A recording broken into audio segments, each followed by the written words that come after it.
Dr. Smith is too good for a woman like you. I understood that my handsome husband, Dr. Kevin Smith, was popular. But I never expected to hear such a thing from a nurse at the hospital. I knew I had to ignore this, completely ignore it. I decided to ignore it entirely. Just get a divorce, you fat, ugly woman. Those words made me angry. I started to retaliate, vowing to curse her and her descendants. My name is Amanda. I'm a 42-year-old housewife. I've been married to my husband, Kevin Smith, for 14 years, and we've built a peaceful home without any major arguments. Recently, my only concern has been our 6th-grade daughter becoming a bit rebellious. Our 4th-grade son is still mischievous but adorable. Kevin works as a doctor at a large hospital, and his job keeps him extremely busy. However, he never neglects our family, and when he's home, he values our family time, being a good father and husband. But he is busy. It's normal for him to be called in suddenly, leaving family trips midway, and he rarely gets long weekends off.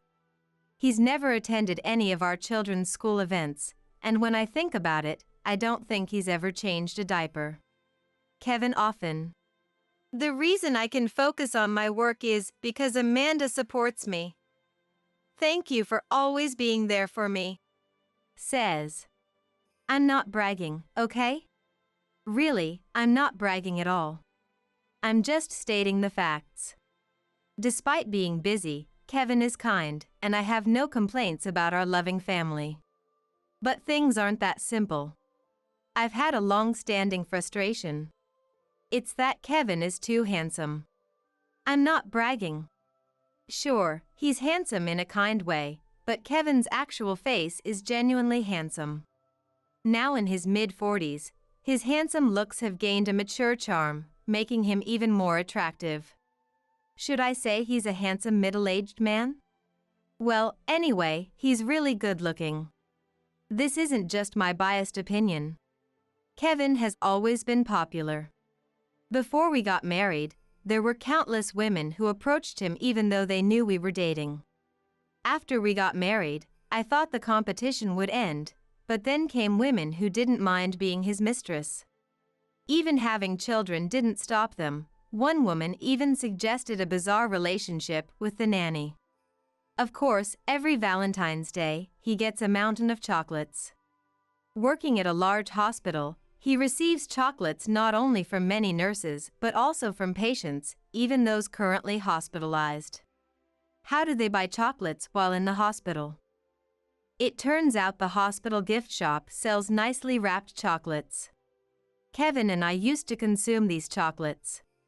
Kevin never gains weight no matter how much he eats, but I'm different. I gain weight proportionately to what I eat. It's really a problem. This year, I had our kids help eat the chocolates, but there's only so much I can give them. Sweets are good for relieving stress, but I can't just force them on Kevin. And honestly, I don't want him to eat chocolates from women who are genuinely in love with him. Yes, I know. It's ridiculous for a woman in her 40s to be this insecure and jealous. But I can't help it, I'm genuinely in love with Kevin. Luckily, there's no sign of Kevin being interested in other women, so I can talk about this with a light heart. However, what if someone really serious about taking him away came along? What if she was stunningly beautiful, had a great figure, and was a young woman? Would I be able to win? As I looked in the mirror and questioned myself, no, I can't. I found myself muttering these pitiful words. One day, Kevin called me saying he forgot an important document in his study. He said he couldn't come back to get it, so he asked if I could bring it to him. To be honest, I don't like his workplace. I don't dislike the head doctor, the other male doctors, or the male staff. It's the women I have an issue with. The female nurses, the staff, and sometimes the female doctors. Whenever I go to see Kevin for some reason, they always glare at me. Their stares are so intense, they could almost take my life. That's why I only go to Kevin's workplace when it's absolutely necessary. Well, I guess any wife would rarely visit her husband's workplace. But this time, it was an urgent and important matter, so I had no choice. I headed to the hospital with heavy steps. Upon entering the hospital, I contacted Kevin on his mobile phone. It was after consultation hours, but he seemed busy. "Sorry, please sit and wait in the lobby," Kevin said in a hurried voice, making me feel his sense of urgency. With a sigh, I sat down on the sofa. Since it was after consultation hours, there were only a few people around. Sitting there, I stood out. And sure enough, "Oh, aren't you Amanda, Dr. Smith's wife?" a woman called out to me. My mood instantly dropped. No, not everyone is after Kevin and hostile towards me. Maybe she was just being friendly, I thought, forcing a smile as I turned to her. "You still have that unsightly figure, I see." I immediately regretted turning around. Yes, I took a direct hit right off the bat. The woman who called out to me appeared to be a nurse from her attire. She seemed to be in her late 20s or early 30s. I recognized her as someone who had worked at the hospital for a long time. I also knew she was one of the women who had a crush on Kevin. Every year, she sends him extravagant Valentine's Day cakes. Thanks to her, I never lose weight. With her sleek short hair and sharp eyes, she glared at me. A forced smile plastered. Her face twisted awkwardly. "What are you doing here? Are you sick?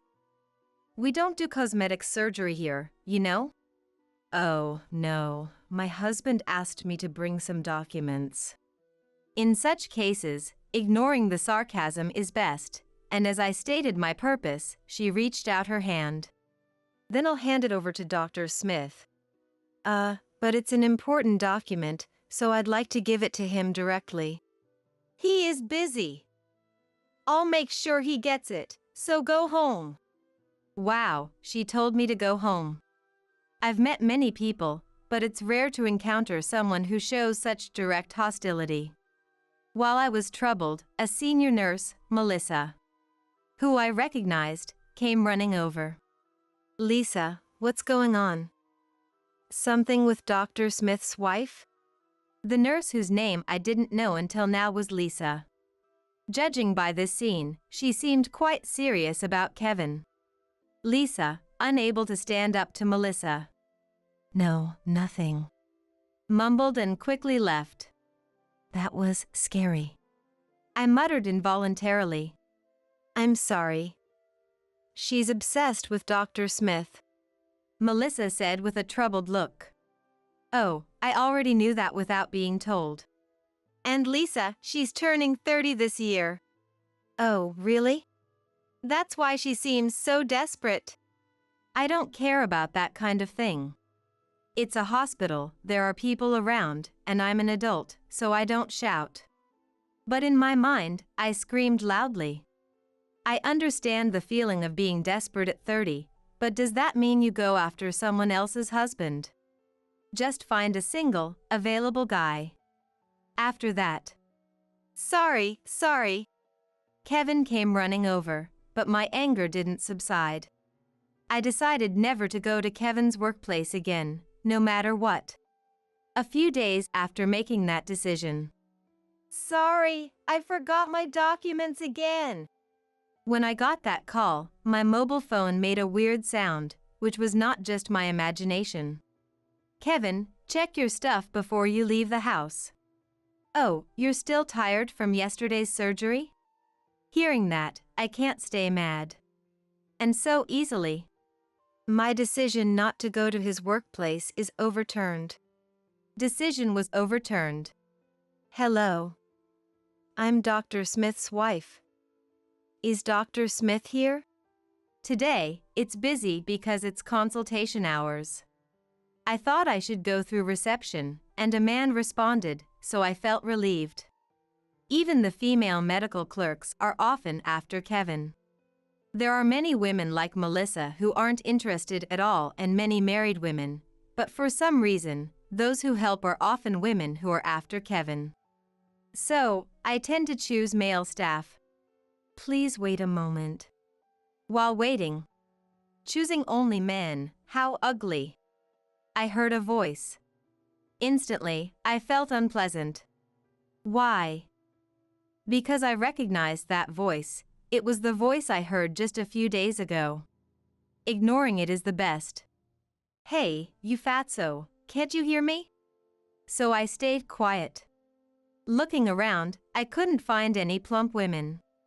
Realizing they were talking about me, I let out a deep sigh. Still staying quiet. Are you listening? You shameless woman! Then, I was grabbed by the shoulder. I felt disgusted. It hurts, please let go. I said calmly, trying to keep the peace. It's because you're ignoring me, she said. Is this hospital okay, having such rude nurses? Is it okay for them to behave like this in front of other patients? After all, it's the hospital where Kevin works. I want to avoid bad reputations for his sake.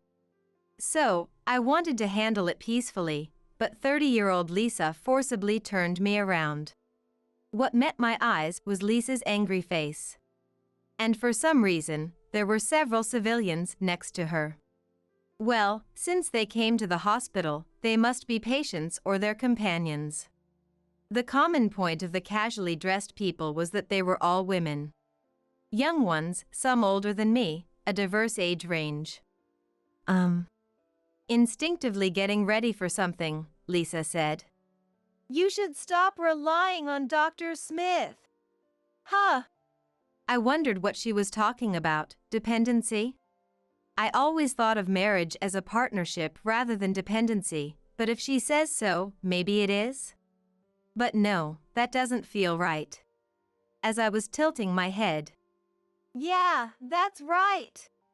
The woman next to Lisa said. What on earth is happening? I saw you. You were looking around at the reception area, and then you went out of your way to talk to a male staff member. What are you doing, trying to flirt while being married to Dr. Smith? Wait, is that how they see me? Does your husband, Dr. Smith, know you're such a man-crazy woman? Man-crazy! I couldn't help but shout. Just talking to a male staff member makes me man-crazy? I know! You purposely take documents from the doctor's bag and come here to show them off to us. It's terrifying to be accused of something that isn't true. It's weird. How could such a wonderful person marry someone like you? Did you lie to Dr. Smith and get him to marry you out of pity? No.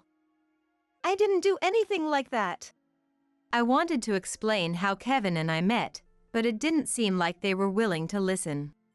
Dr. Smith is too kind to say it, but I bet he's really troubled by you. It was Lisa who said that. Troubled. I was bewildered. Exactly.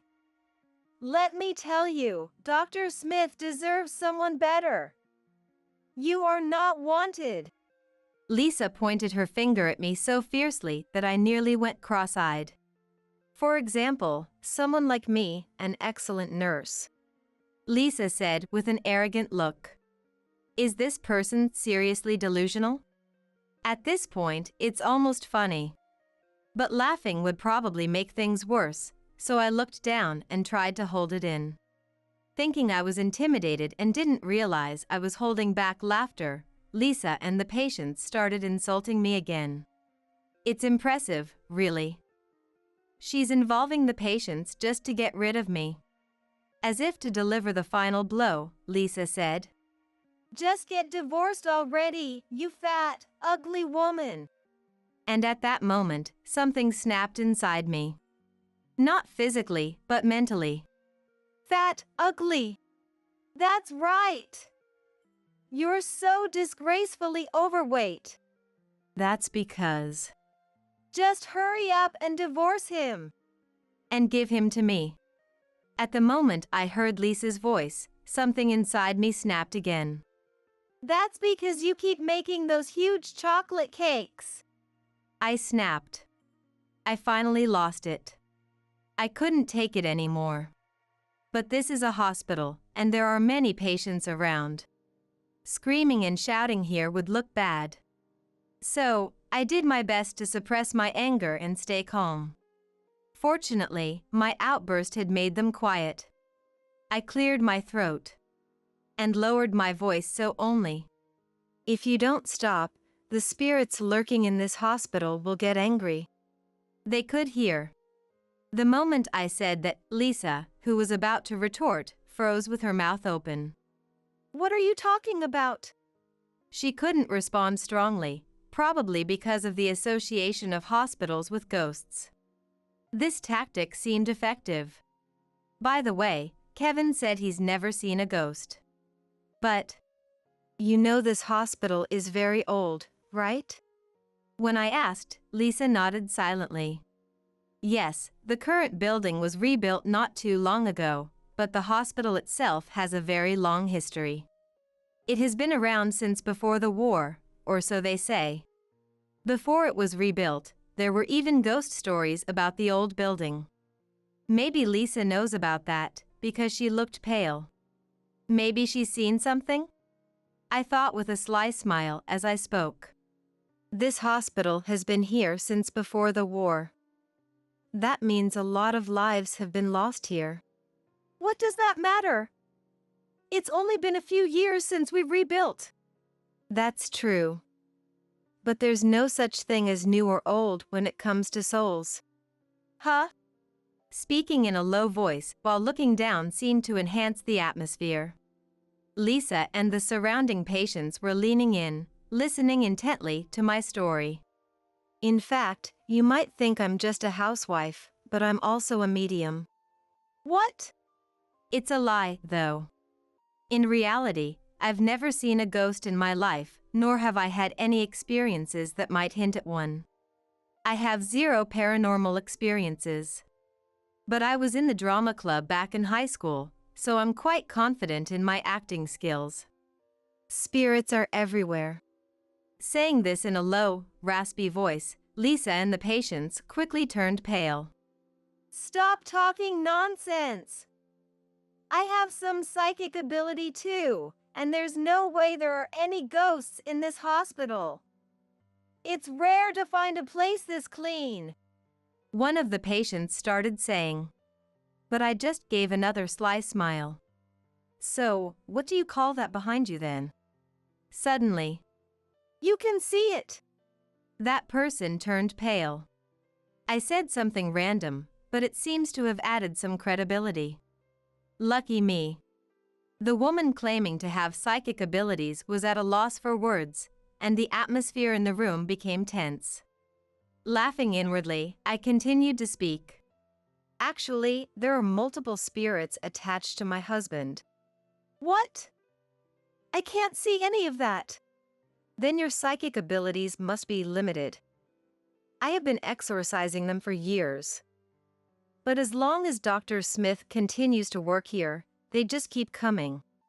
No way! Lisa and the patients were speechless. Just as you all say, Dr. Smith is a wonderful person. He has been by the side of patients who couldn't be helped, and as a result, even spirits have grown fond of him. That's why I've always been by Dr. Smith's side, protecting him.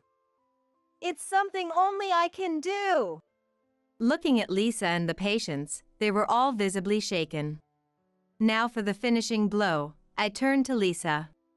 By the way, Lisa, you called me a man chaser, but aren't you the one who's really after men? What did you say?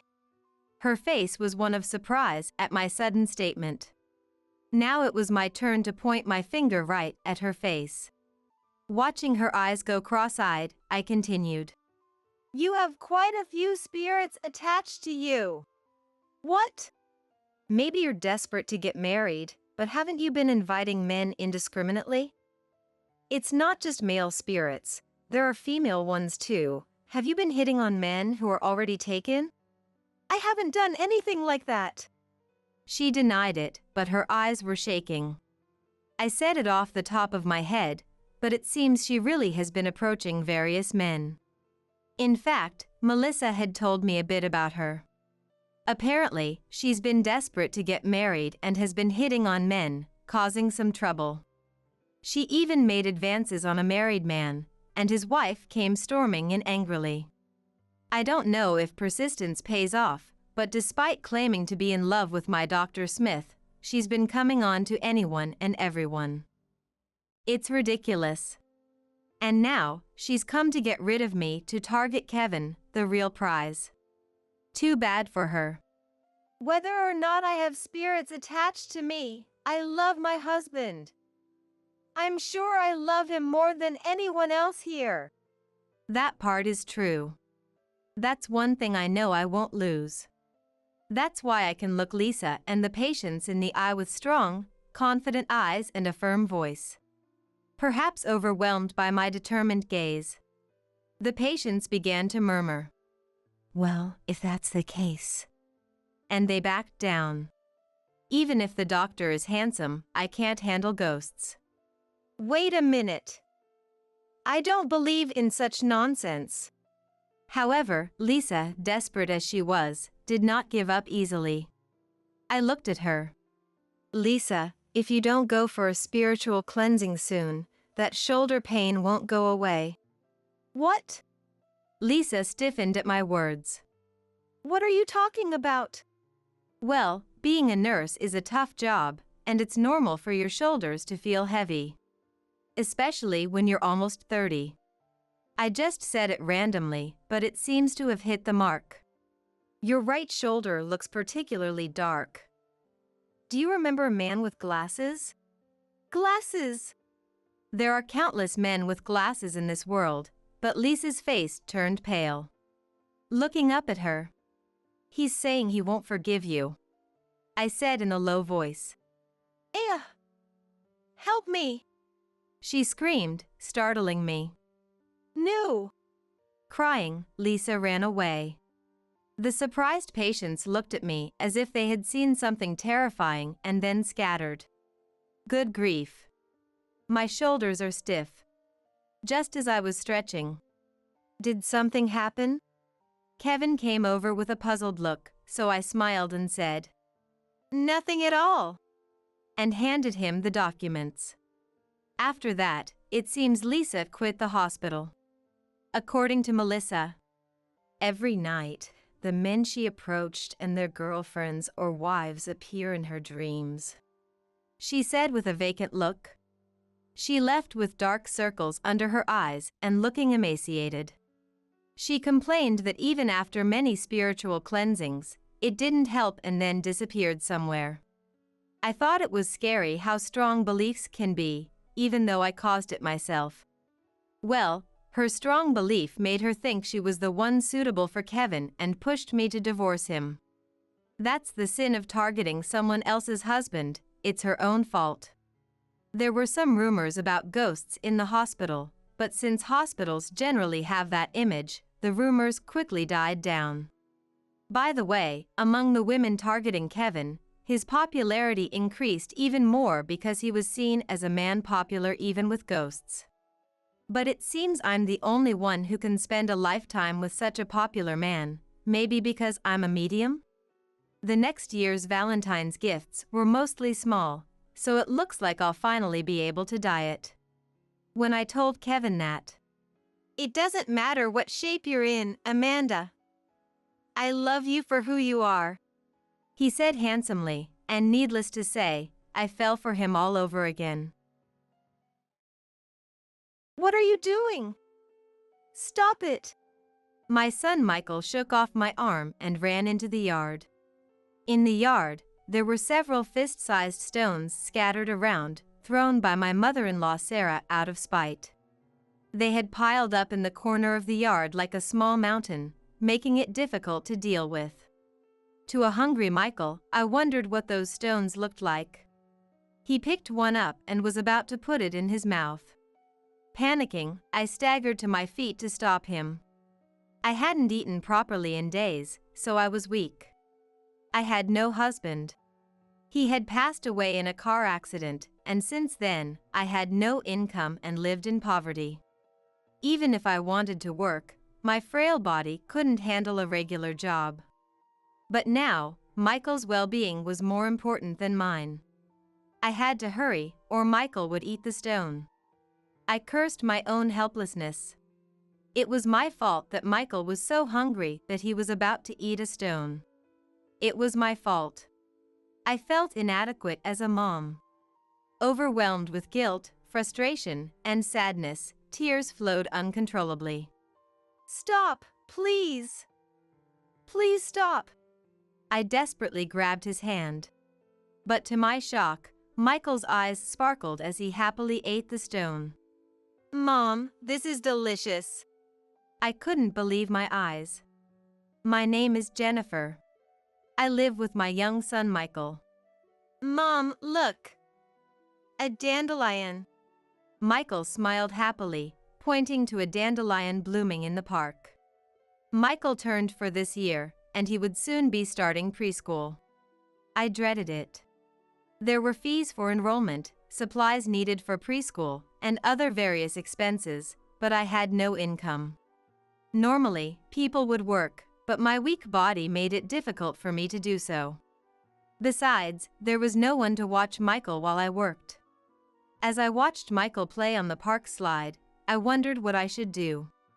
My husband Joseph had died in a car accident last year. I remember it clearly, just like today, with the sun shining down. We were out shopping as a family, with Michael in a stroller. After finishing our shopping, we walked a bit and reached a crosswalk. The light turned green, and as we were crossing, a car came speeding towards us. "Get out of the way!" He pushed me and the stroller with Michael out of the way. The car screeched to a halt, and the scene quickly became chaotic. Someone called an ambulance, and Joseph, who was unconscious, was rushed away with sirens blaring. I waited, praying, but he never came back to us. The police investigation revealed that the driver had run a red light. Michael probably didn't understand that his dad was gone. His eyes looking up at me made my heart ache. I have to raise Michael properly. I swore to myself as I looked at Joseph's photo. But the reality was that we were barely getting by on the money Joseph had saved.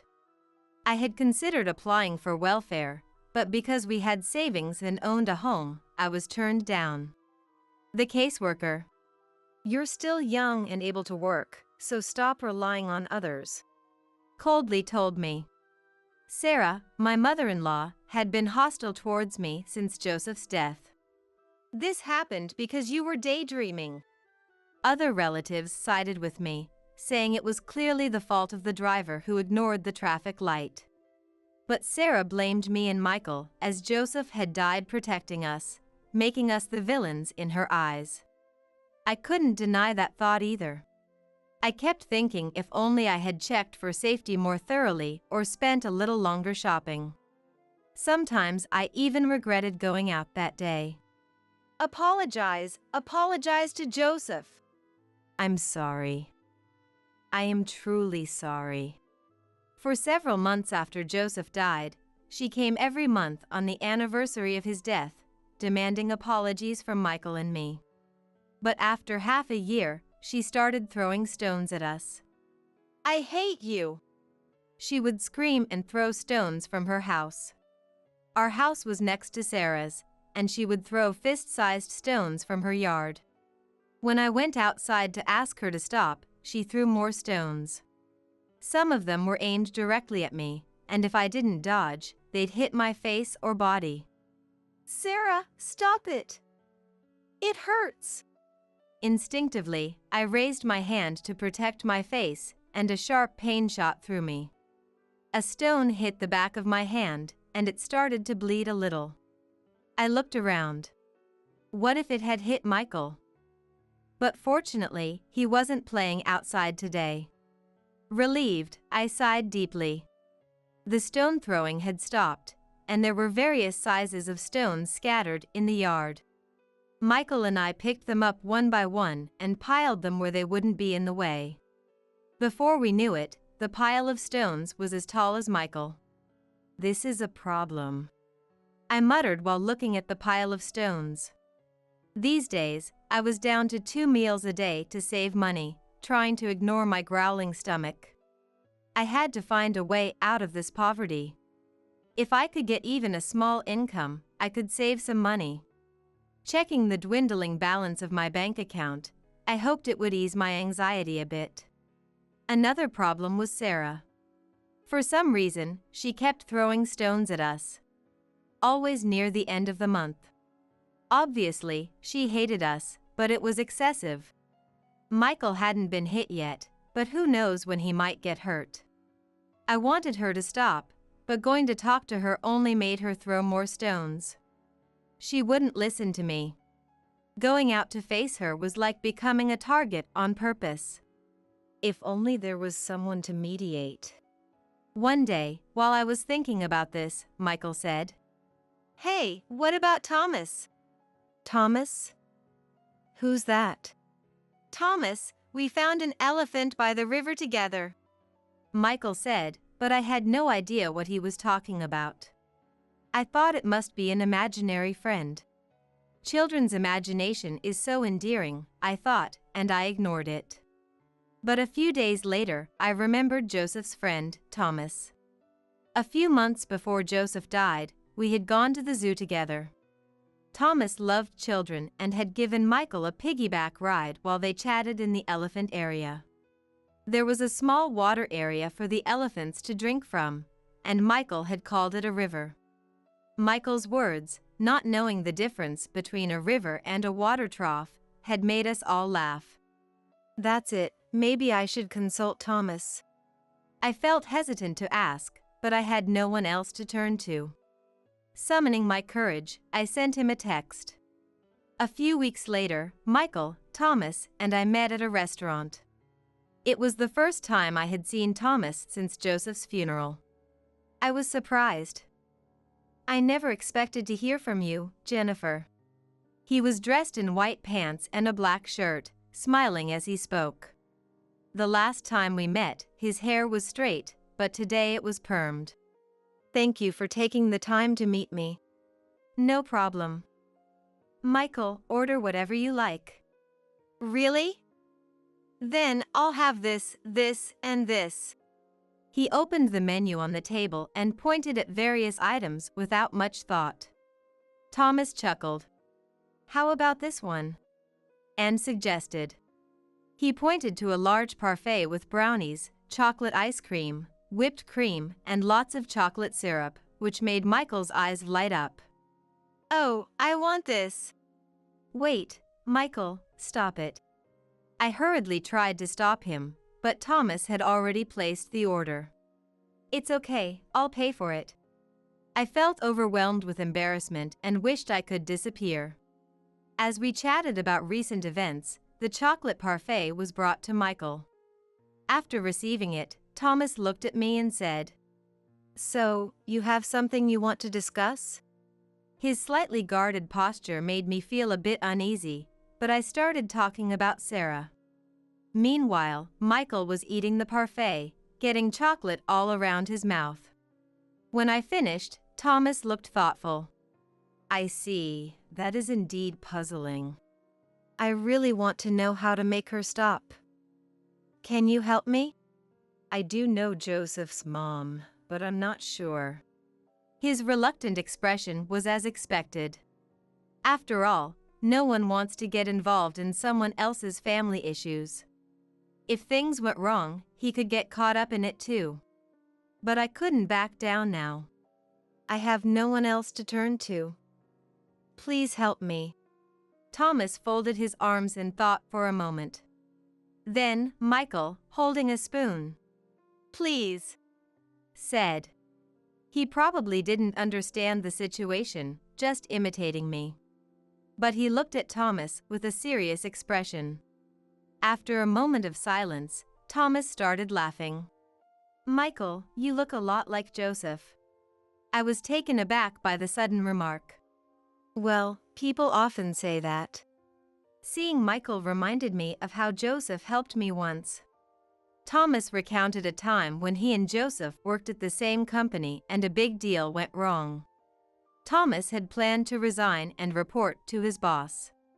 But to his surprise, his boss already knew about it and didn't think it was Thomas's fault. I found out later that Joseph had stood up for me. Joseph had good performance and was close to the boss, so there was no problem. He was a kind person to everyone. I still haven't repaid that kindness. Thomas looked at me with a determined expression.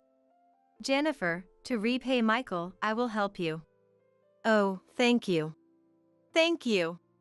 No thanks needed. Thomas didn't live near us, so he agreed to check in occasionally. He also wanted to visit on the monthly anniversary to see how Sarah was doing. We planned to confront her if needed. Since then, I occasionally saw Thomas walking around our neighborhood. For some reason, he wore a black hat and sunglasses, looking a bit suspicious. I thought it might be better to stop, but since he seemed so serious, I left it unsaid. A week had passed since Thomas started investigating, but there was no progress. On the contrary, Thomas said Sarah didn't even seem to notice his presence. Sarah always left early in the morning, returned briefly during the day, and then went out again. She came home at 9 p.m., and the lights went out shortly after. I'll keep watching for a while longer. Wearing his usual black hat, he seemed enthusiastic. However, after a few weeks, there was no contact from him. What's happened to Thomas? During that time, I looked for jobs with daycare or browsed brochures for vocational training. But none of them seemed doable for me, and I could only sigh. I managed to scrape by selling baby clothes, miscellaneous items, and picture books on local buy and sell groups. Even so, my bank account balance kept decreasing and life got tougher. Eventually, I reduced myself to 1 meal a day, and Michael to 2. Even those meals were quite small, so Michael always asked for snacks. Mom, can I have some candy? I'm sorry, we don't have any candy. I always apologized, as we couldn't afford to buy any. We went to the park to distract ourselves from hunger. But without proper meals, we quickly grew tired and had to return home. We started going out less and less. I'm hungry, Mom. In the dimly lit room in the evening, Michael murmured. He had already eaten lunch, so there was nothing left for dinner. With no money, I couldn't go grocery shopping either. I'm sorry. I'm so sorry. I hugged Michael tightly. All I could do was apologize. At that moment, Michael broke free from my arms and ran into the yard. No! I'm hungry! For some reason, he picked up a stone and put it in his mouth. What are you doing? Stop it! I hurried to stop him, feeling dizzy from lack of food. Having not eaten properly for days, I had no strength, but I had to act quickly to prevent Michael from eating the stone. I cursed my own helplessness. I had let Michael get so hungry that he was trying to eat a stone. It was my fault. I was failing as a mom. Overwhelmed with guilt, regret, and sadness, I couldn't stop crying. Please, stop it, Michael! Please stop! I desperately grabbed his hand, but I saw something unbelievable. Michael was eating the stone as if it were delicious. Mom, this is chocolate. It's really good. Looking closer, all the stones were actually made of chocolate, crafted to look like real stones. I picked up one and took a bite. It was indeed chocolate. I checked the pile of stones in the corner of the yard and found they were all chocolate. This is unbelievable. It's like something out of a fairy tale, having a yard full of edible stones. Michael kept reaching for more, getting chocolate all over his mouth. I went back inside to get a basket. No matter what, I couldn't let the neighbors see us eating stones in the yard. Michael and I filled the basket with chocolate stones and decided to eat inside. Still, what on earth is going on? It was hard to believe Sarah had been throwing chocolate. Could there be poison in them? I wondered with a sinking feeling. But so far, both Michael and I felt fine. While thinking, my mobile phone suddenly rang. It was Thomas. I quickly grabbed my mobile phone and answered. "Hello, Thomas. It's terrible. The stone is chocolate, and Michael is eating it, and then..." I ended up speaking rapidly, but Thomas remained calm. "Calm down. I understand the situation." "What do you mean?" "Let me explain step by step. Sarah, actually."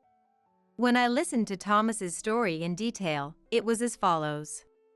Sarah was working 2 part-time jobs every day, from early morning until late at night. She would finish her morning job and come home around noon. Then, after having lunch and changing clothes, she would work at a call center in the afternoon, returning home at 9 p.m. She has been living this way for a year now. I was surprised that Sarah was as tough as Joseph. Being able to handle 2 jobs without breaking down means she is blessed with good health. But why is Sarah working part-time jobs? I asked her that too. You talked to her directly? No, actually, she noticed me while I was tailing her. Although I couldn't see his face over the phone, I could tell from his voice that he was giving a wry smile. If a man in a black hat and sunglasses was following me, I would think he was suspicious too. It wasn't surprising that she noticed, so I wasn't that shocked. Sarah apparently caught Thomas, who was following her to her workplace, by waiting for him instead. I was amazed by her guts, but even more so by the fact that she questioned Thomas further. Thomas managed to evade Sarah's questions while gathering recent information from her. I decided to talk to Sarah at a cafe near her workplace. After entering the cafe, he began. "Why are you working 2 jobs? It doesn't look like you're struggling financially." At that time, Sarah was dressed nicely, wearing makeup, and her hair was well groomed. Sarah replied in a murmured voice. "It's not for myself. I can manage my own life." Then why? Sarah hesitated to answer that question. After a while, she said reluctantly, "It's for Jennifer. She can't work because of her health, so I'm working instead of her." Apparently, Sarah has been working and even opened a bank account to save money for us. Thomas was surprised by her answer. "What, for a year? Does Jennifer know about this?" "Probably not. But Michael will need more money from now on, right? I just want to help a little." It was hard to believe that she would say such a thing. However, the story still didn't connect. Throwing stone-like chocolates seemed unrelated to her motive. I urged him to continue. Thomas, thinking the same, asked her hesitantly. "But, according to Jennifer, you have been throwing stones into the house." When he said that, Sarah looked sad. She apologized and said, "I feel bad for her. But it can't be helped." "What do you mean?" "It's sadness. I don't know where to direct the sadness of losing Joseph." "So, are you treating Jennifer coldly and throwing stones to distract from your sadness?" Sarah replied, "Yes." His words. According to Thomas, it seemed she hadn't accepted Joseph's death. Indeed, as a mom, the grief of losing a beloved son is unimaginable. I can't help but feel my heart break at the thought of Michael passing away before me. Joseph chose her, so how could I not love the woman he loved? However, she couldn't let go of the belief that it wasn't the driver who took Joseph's life, but her. I'm stubborn about strange things. So, the main reason for throwing stones at them was hate, wasn't it? Hate? Of course, that's part of it. But I didn't throw stones. Those were just chocolates, she said coldly. Since Joseph passed away, Sarah noticed that Michael and I were visibly losing weight. So, Sarah bought chocolates that looked like stones and kept throwing them at us. The reason she did it towards the end of the month was simply because payday was near. I feel both hate and love for Jennifer and Michael. It's complicated. In the end, Sarah muttered sadly.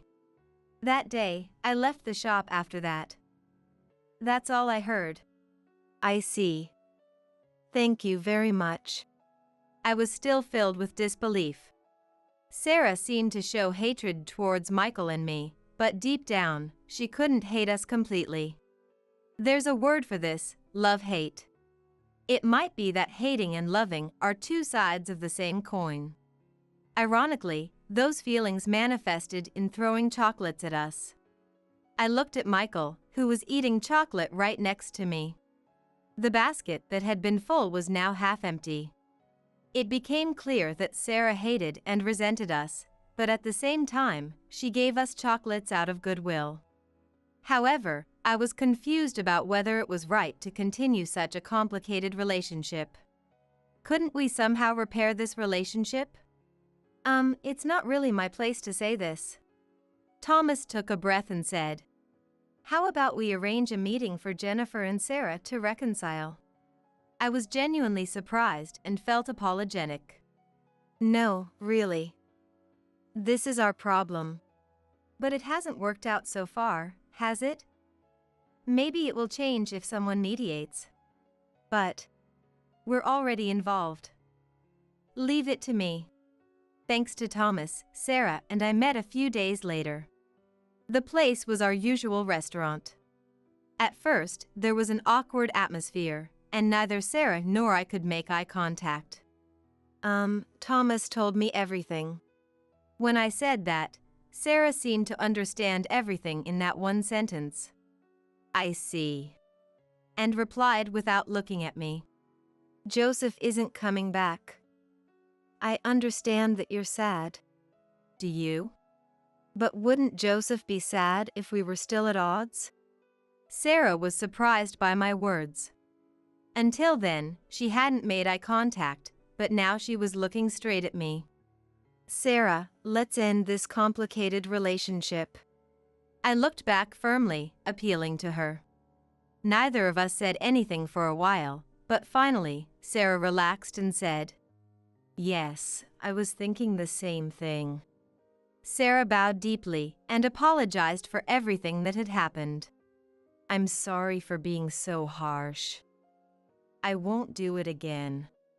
And so, Sarah and I reconciled. Naturally, I was very happy and filled with joy. It's not just that I no longer have to worry about being pelted with stones or shouted at. There is a glimmer of hope that, while it may not be the same as before, I can rebuild my relationship with Sarah. Today marks about half a year since then. My relationship with Sarah has significantly improved.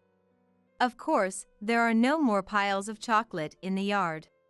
Around that time, I was given the opportunity to work as a housekeeper. After that discussion, Thomas approached me. We have an opening for a housekeeper. Would you be interested? He said. My new business is taking off, and I've been neglecting household chores. Naturally, you will be compensated.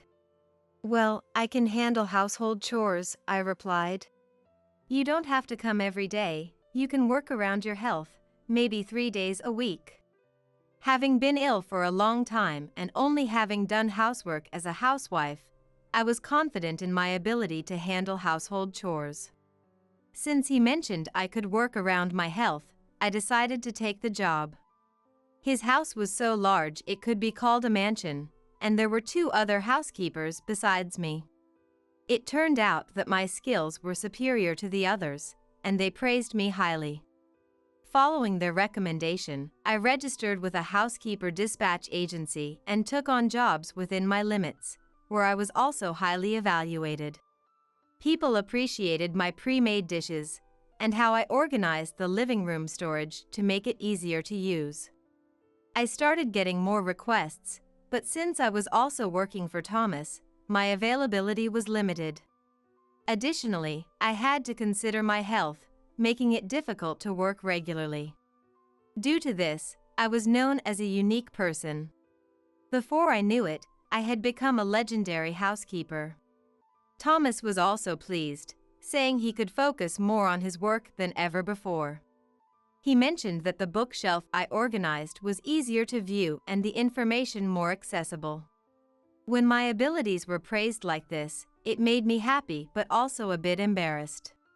My work became steady, and I was able to earn a stable income. Thanks to this, I could provide Michael with delicious meals. Naturally, I also had more opportunities to invite Sarah over for meals. Because of this, Michael has become very attached to Grandma lately. "Grandma, look. It's a car," he said, holding a toy car Sarah had bought for him a while ago, playing together with me. "Sarah, I don't understand," she said, narrowing her eyes happily as she watched Michael. "I wonder if Joseph is watching us from heaven. I believe that he is surely watching this happy scene with a smile." When did we start to go wrong? Please give it back to me. I didn't even have the energy to head to the bedroom, so I quietly fell asleep on the living room sofa that day. A few days later, my daughter's husband, David, came to visit me before heading to work. "It's almost over," he said, and left for his job. His unusually strong tone made me feel uneasy, but I didn't think much about it. That night, my husband, John, came home and headed straight to the bathroom without even saying I'm home. I no longer felt anything about his cold behavior. Even though our relationship had grown so cold, we had no choice but to sleep in the same room due to the house layout. I quietly entered the bedroom after John had fallen asleep. However, I couldn't fall asleep even with my eyes closed. I kept tossing and turning, unable to sleep, and soon the clock struck 1 a.m. At that moment, I felt someone else's presence in the room. With my heart pounding, I opened my eyes to see David standing there. "Why?" Ignoring my question, David pulled me out of bed and forcefully pushed me into the closet. He then entered and closed the door just enough to see the room. "What's going on?" "Shoo." David silenced me with one hand, and I involuntarily fell silent under his pressure. He continued to observe the room through the crack in the door. "It's almost time." I had no idea what we were waiting for, but I reluctantly followed his lead. A few minutes later, it happened. "What?" I gasped at the obvious and eerie change in the bedroom, and I could do nothing but watch. People prefer happy endings over bad ones. An ending where no one is missing, and everyone is smiling happily. But does such a story even exist? Isn't someone's happiness always accompanied by someone else's misfortune? This is the story of my happy ending. Happy birthday, Mom. I am Jennifer. I am turning 57 this year. At this age, I usually wouldn't remember my own birthday, but my daughter, Ashley, always celebrates it so diligently that I remember. This year, she gave me a beautiful fountain pen that I can use as a full-time employee. Last year, it was a wallet, I think. This is from me. Happy birthday! Ashley, who has grown up to be so kind, has a husband. His name is David, a former colleague of her. He is a quiet person, often lost in thought. When he was first introduced as her boyfriend, I was honestly a bit worried. But as I saw the kindness in his eyes towards Ashley and how he could be considerate of others, I gradually felt relieved. Even now, though he still seems a bit absent-minded, the gift he handed me was carefully wrapped, and inside was a beautiful scarf. He has good manners and is very kind to us as well. I am happy to be surrounded by such wonderful people. Thank you, both of you. I'll cherish it. Thank you. By the way, we also got a cake, so let's eat it soon. I'll cut it. Thanks. Mom, please sit here. The cake was neatly divided into 4 pieces. Yes, we are not just a family of 3. As David was serving the cake onto plates, the living room door opened. Hey! You guys are so noisy. John. Welcome home. Today is Mom's birthday. Oh, I see. Is there a piece of cake for me too? Yes. Here you go. Okay, then now be quiet from now on. I'm going to bed soon. When David handed John the cake, John took it without even glancing at me or Ashley, and he went straight to the bedroom. What's that? He didn't even say happy birthday to Mom. Oh well, it's been like this for years. I don't let it bother me anymore. John used to be a very kind person. We promised each other that we would be good parents, and then we had Ashley. At first, John seemed to be trying to be a good father. When Ashley cried, he was the first to run to her, even before me, and he brought home new toys for her almost every day. But parenting, for better or worse, is something that takes up a lot of time. He gradually began to prioritize his own desires over spending time with her. As a result, young Ashley became less attached to John. Maybe because he didn't like that, he started avoiding time with her even more, eventually only coming home to sleep. No matter how sick Ashley or I got, John was indifferent, and it felt like the emotional distance between us was growing. By the time Ashley entered elementary school, John was contributing less financially, and I had to work hard to support us. But in recent years, his behavior and the reduction in money have been abnormal, and I've sensed something is off. Coming home late every day, our savings drastically decreasing, the smell of a perfume he never usually wore. He's probably having an affair. Or maybe he's gotten involved with some nightclub or something. Well, either way, it doesn't matter. It's definitely beyond what I can forgive. But he hides it so cleverly that I haven't been able to catch any definitive evidence, and the days have just passed by ambiguously. I'm sorry, Mom. It's okay, it's not your fault. I see. If anything happens, let me know. We should probably get going now. Thank you for having us. Take care. I escorted the 2 of them to the door and sighed softly. Ashley and I now live in separate houses on the same property. David, who had no other family, came to live with us as our adopted son-in-law, and given John's situation, we decided to build another house on our property. Even so, we still have dinner together in this house, and I spend more time with David than I do with John. With how much time we spend together, it feels like building a separate house wasn't necessary, I thought. To me, they are family, and I plan to keep the 3 of us together in some way. However, that life didn't last forever. One evening, I finished work early for once and was driving home when I got a call from David. Jennifer! Ashley! She's been in an accident. What? She was hit by a truck. I was at work, but the hospital called. I'm heading there now. Wait a minute! David, usually so absent-minded, spoke with a speed I couldn't believe, and the call ended abruptly. What? Ashley had an accident? How? Is she okay?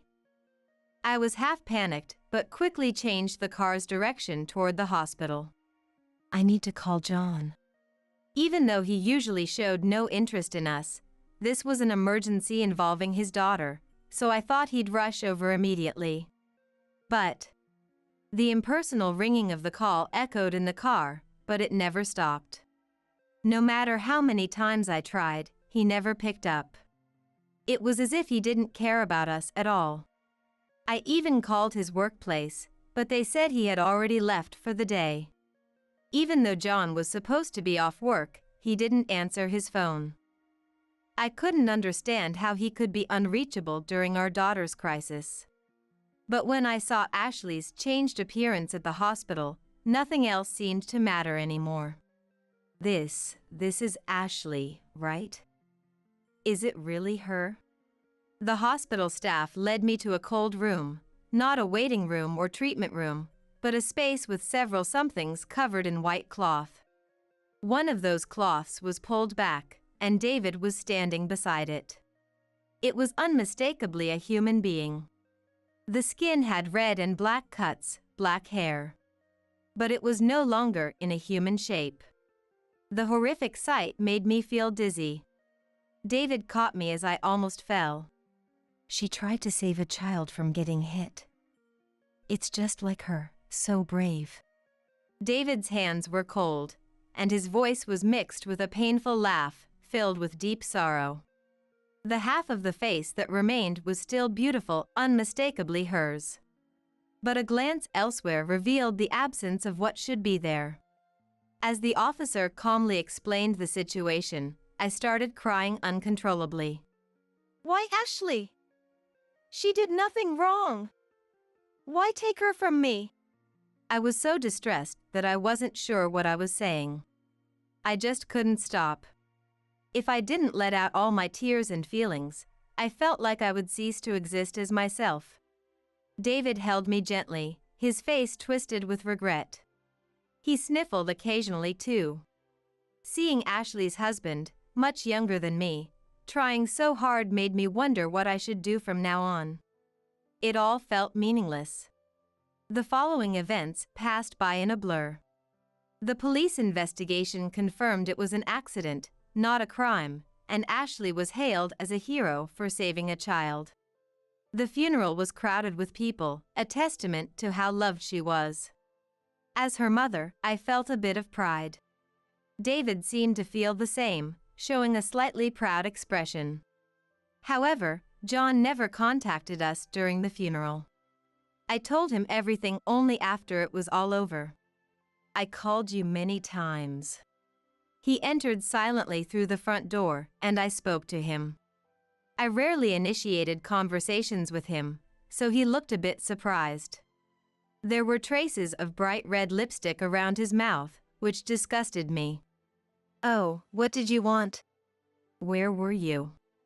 I was at work. Don't answer a question with a question. So, what did you need? I called his workplace again, but they told me he had been on paid leave for several days. Work. Give me a break. But I didn't have the energy to argue anymore. Ashley was in a car accident. We had her funeral yesterday. I see, that's unfortunate. It felt like a punch to the head. What kind of father reacts to his daughter's accident as if it were someone else's problem? No sign of sadness or pain. Aren't you more upset? Yes, it's very unfortunate. So, where were you during our daughter's emergency? I told you, at work. It's unfortunate about Ashley, but I was working, so what could I do? Don't make me repeat myself. John spoke with slight irritation and then disappeared into the bedroom. I clenched my hands on my lap. I was angry. Angry at John, who seemed unfazed by Ashley's death. And angry at myself for not being able to say anything back to him. Why did this happen? Where did we go wrong? Give her back. Tonight, I didn't even have the strength to head to the bedroom, and feeling overwhelmed by a mix of negative emotions, I quietly fell asleep on the living room sofa. Since then, the days John comes home have noticeably decreased. Today too, it's just David and me saying grace at the dinner table. The table, full of empty seats, lacks any smiles. Loneliness has taken permanent residence, and a heavy atmosphere hangs over everything. Since then, I haven't been able to focus on anything, and I've taken an extended leave from work. Even at home, I do nothing but stare at Ashley's photo on the mantle. Seeing me like this, David has been helping out more with the chores. He frequently expresses his concern, but I can only respond with vague answers. I feel a bit guilty towards him, but I can't bring myself to think about anything right now. David often mutters to himself, as if talking to someone, but even that doesn't concern me. One day, David came to my house before work. He usually visits in the evening, as mornings are busy with preparations, so I wondered what was going on. What's wrong? It's almost over. Before I could ask what he meant, David gave a brief nod and left for work. His unusually firm tone made me feel a bit uneasy. I had no idea what he was talking about, but I assumed it was work-related and didn't think much more about it, spending another empty day. That evening, John came home for the first time in a while. Without even a word of greeting, he headed straight to the bathroom, and I felt nothing. Still, due to the layout of the house, we had to sleep in the same room. I entered the bedroom quietly after John had fallen asleep. But I couldn't drift off, tossing and turning restlessly. As the clock struck midnight, I felt a presence in the room. I opened my eyes nervously, only to see David standing there. Why are you here? Ignoring my question, David pulled me out of bed and forced me into the closet. He squeezed in too, closing the door just enough to keep the room in view. The closet was stifling with both of us crammed in, leaving little room to move. What's going on? Shoo. David silenced me with one hand, and I fell quiet under his pressure. He watched the room through the crack in the door. It's almost time. I had no idea what we were waiting for, but I mimicked him, peering through the door. The room started to fill with a white mist. The once stifling closet air turned icy. The mist gathered at John's pillow and began to take the form of a woman. What? I recognized the figure immediately. It was Ashley. Her image wasn't clear, but I knew it was her. As I nearly cried out, David clamped his hand over my mouth. Ashley was murmuring something by John's side, and he seemed to weaken in response. It looked like some sort of ritual to torment John. Watching, I felt short of breath and broke out in a cold sweat.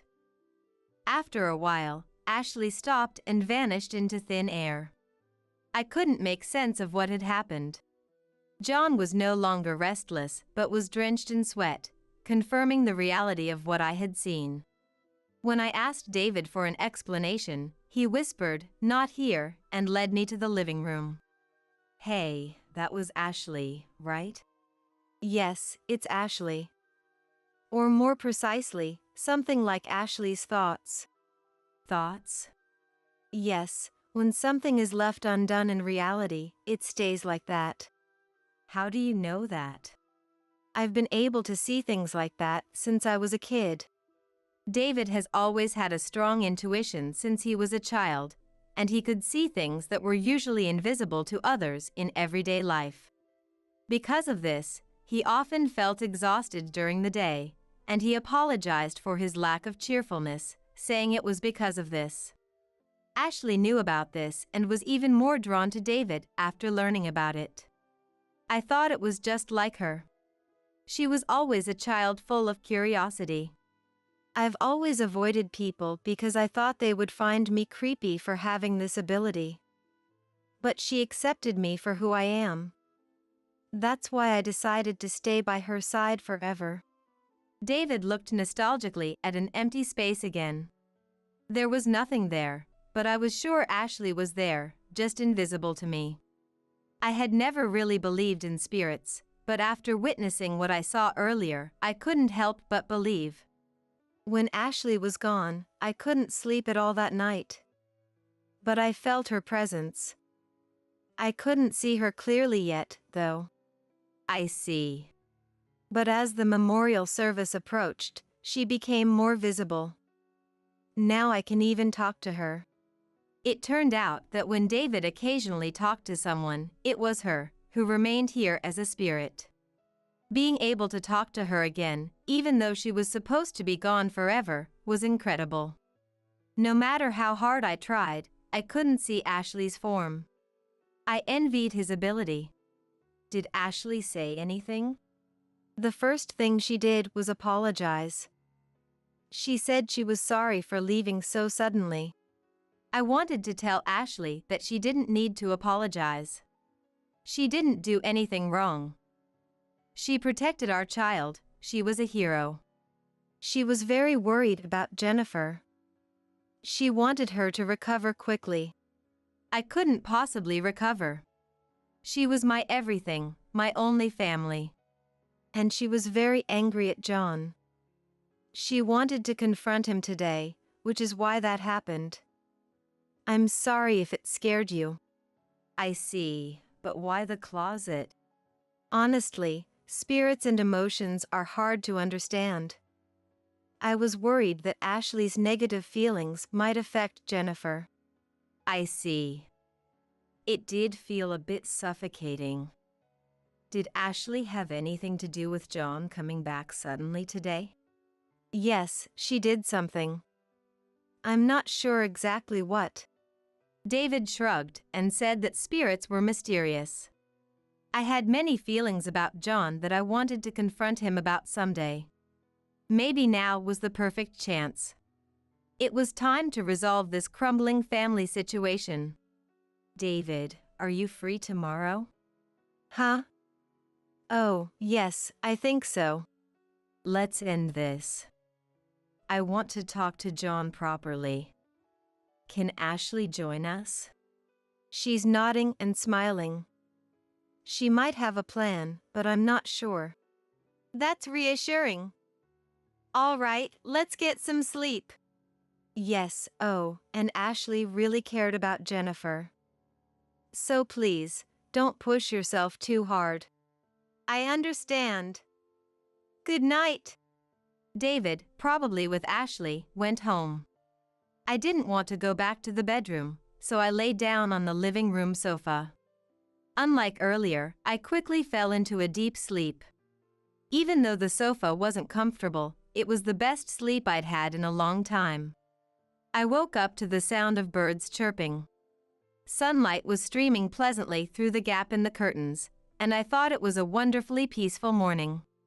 As I sat there for a while, lost in thought, I suddenly heard a scream followed by the sound of heavy footsteps running towards me. Jennifer! It was my fault. I've been cheating. I'm sorry, please forgive me. John burst into the living room and immediately started apologizing with great urgency. I was stunned by the suddenness of it all, but I guessed that he must have had a dream where Ashley said something to him. Why did you do such a thing? When Ashley was born, Jennifer, you were always just focused on Ashley. So at first, I was just fooling around out of spite, but before I knew it. I'm really sorry now. I won't ever do it again. Ashley made me realize that. Let's start over as a married couple. His voice sounded like he was about to cry. Seeing a grown man, who has brought his own misfortune upon himself, crying and wailing was pathetic. It's too late now. Do you really think I could forgive a man who was cheating even during Ashley's last moments? My voice came out much colder than I had expected. And John, surprised, shook his shoulders. But originally, it was you who only paid attention to Ashley and never looked at me. It's not my fault, it's yours. John raised his voice in desperation, making my body tense up slightly. At that moment, the front door opened, and David walked in. John looked at him, or more precisely, at the empty space to his left, and started to tremble. Oh, so you can see her, John. Ashley, it's not what you think. John didn't mean to disregard Ashley. He was just lonely. He wanted to attend your funeral, too. John frantically tried to explain, but he was speaking to an empty space. Yet, Ashley must be there. Ashley. She's really angry at you right now. For Jennifer. I couldn't see anything, but John's panic spoke volumes. But such shallow words won't resonate. The cheating!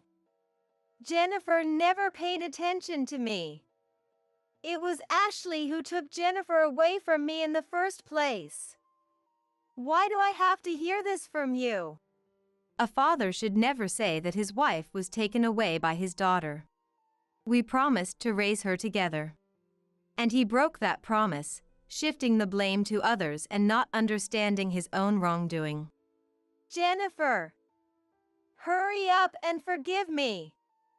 If you don't, I don't know what Ashley will do to me. Hurry, please. Even in this situation, he's only thinking about saving himself, which is truly exasperating. Even David next to me looked fed up. Look, Jennifer, I'm your husband, right? And Ashley, I'm her father. Let's talk it out, and you'll see, okay? I'm exasperated. Why did I keep this relationship going with such a man? I should have realized his twisted thinking much earlier. But today, I can finally say goodbye to this vague daily life. I no longer consider you my husband or Ashley's father. Disappear from my sight. As I finished speaking forcefully, John's eyes widened and he hung his head. His eyes, void of light, stared at the floor as he mumbled something incomprehensible. I suddenly felt unsure of what had just happened and instinctively moved closer to John, but David stopped me, saying it was okay. I felt as if someone had embraced me from the front.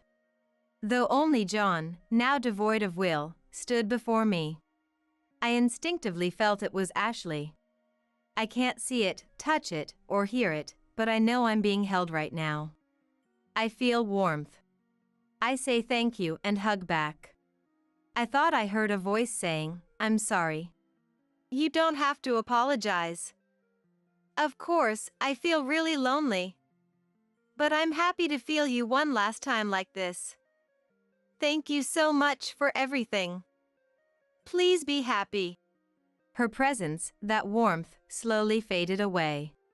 Suddenly overcome by loneliness, I reached out desperately, but my hand grasped nothing but air. No one can beat Jennifer. Ashley had the happiest face I've ever seen. As a mother, I always thought there was more I could have done for her. But hearing David's words now, I felt relieved. If she was satisfied, that was enough for me. My regrets will stay with me until the grave. John hung his head and froze. After that, he was taken to a psychiatric hospital. Occasionally, he would regain lucidity, tremble in fear, and mumble something again. His unusual symptoms puzzled the doctors, but eventually, he was admitted to a psychiatric hospital. Even seeing John, who had become like an empty shell, didn't stir any feelings of sympathy in me. Because this is the binding love Ashley left him with. Well, now that everything's done, I guess I'll get back to work. Maybe this isn't really the end. Ashley is gone, and John is broken. From the outside, it might look like a bad ending. But my heart feels strangely clear. All the years of worry over John have ended. I was able to hold Ashley one last time. Having David, who is so kind, as a family to support me is wonderful. To me, this is a happy ending. I have no more regrets. I am still legally married to John. Honestly, I have no intention of taking care of him in the future, but due to disability benefits and the house deed, we haven't divorced. Even so, I feel a slight guilt, so I occasionally check on him. Well, it's a psychiatric hospital, so I can't visit him. He still spends his days in fear and apology, and the doctors say it will be a long time before he's discharged. I don't wish him unhappiness, but I want him to atone for his sins. David seemed a bit disappointed that Ashley's spirit was gone. I can't see her anymore, but you seem so much brighter than before. I'm glad about that. He is truly a nice man. We talked once about our future lives. David, you don't have to worry about me anymore.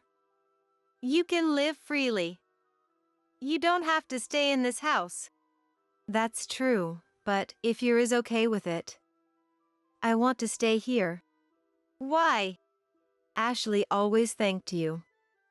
She said it was thanks to Jennifer that she could do what she wanted and grow up straight in such an environment. Ashley didn't need to say that. No, I feel the same way as Ashley. You have an incredible capacity to accept others. Living in this house, I think of you as my real mother. He said this while looking away, his ears a little red. He looked so much like my own son that I couldn't help but laugh. Though he looked dissatisfied, he started laughing with me. As our laughter echoed, a fresh breeze blew through the room. It was a very pleasant breeze, like Ashley's bright smile from the altar. I came here today because I thought it might be the last time I see you. The last time? I tilted my head in confusion, and my daughter Lisa gave me a nasty grin. She took a slow, deliberate breath, then proclaimed loudly, "I'm getting married." You won't see your grandchild, and I don't want anything to do with you from now on. We're cutting ties. How could this be happening? A surprise wedding announcement and a declaration of estrangement. I was so shocked that my true feelings slipped out. That's fine with me. Good riddance. Lisa's eyes widened, and she blinked rapidly. She hadn't expected that response. What? Why? Why? You're the one who brought it up first. There's a limit to how much a parent can love their child unconditionally. After being bombarded with harsh words every day, it's impossible to keep loving. But Lisa doesn't understand that. She thinks I will always love her no matter what. That's simply not possible. And above all, I could never forgive Lisa for what she did as a wife who was cheated on. I'm Kristen, 37 years old. I've never had much luck in love and hadn't even come close to getting married until now. I envied my friends who looked happy in their marriages, but I didn't think marriage was something to force. I figured if a good match came along, that would be nice. Then I met Joshua. Joshua worked for the cleaning service that came to my apparel company. He was simple, not conventionally handsome, but he was sincere and hardworking, which attracted me to him. I would sometimes think about approaching him, but never had the courage to act. However, one day, Joshua asked me out to dinner. It turned out he felt the same way about me. From then on, we started dating regularly, and eventually, Joshua confessed his feelings for me, and we began a relationship. 6 months later, he proposed, and we decided to get married. I can't believe I'm getting married. And to someone as wonderful as Kristen. I feel the same way. Let's build a happy home together. Joshua is serious and calm. He willingly helps with household chores. He is an exemplary husband. Thanks for washing the dishes. You must be tired. Let me finish up. But Joshua wouldn't let go of the sponge. It's okay. You must be tired too. Plus, you earn more than I do. Let me at least do this. That doesn't matter. But thank you, I'm glad. I believed I could be happy with him. But things started to change about 2 years into our marriage. Joshua had never been interested in fashion and just wore whatever was comfortable. Working in the apparel industry, my professional instincts kicked in, and with his permission, I started to style Joshua. He was tall with long limbs. In other words, he had a good figure and could wear anything well. Maybe it was the special treatment from his wife, but Joshua quickly became very handsome. Wow, I don't even recognize myself. You're amazing, Kristen. I'm glad you like it. It suits you, Joshua. Seeing Joshua happy made me happy too. Little did I know that this would lead to future troubles.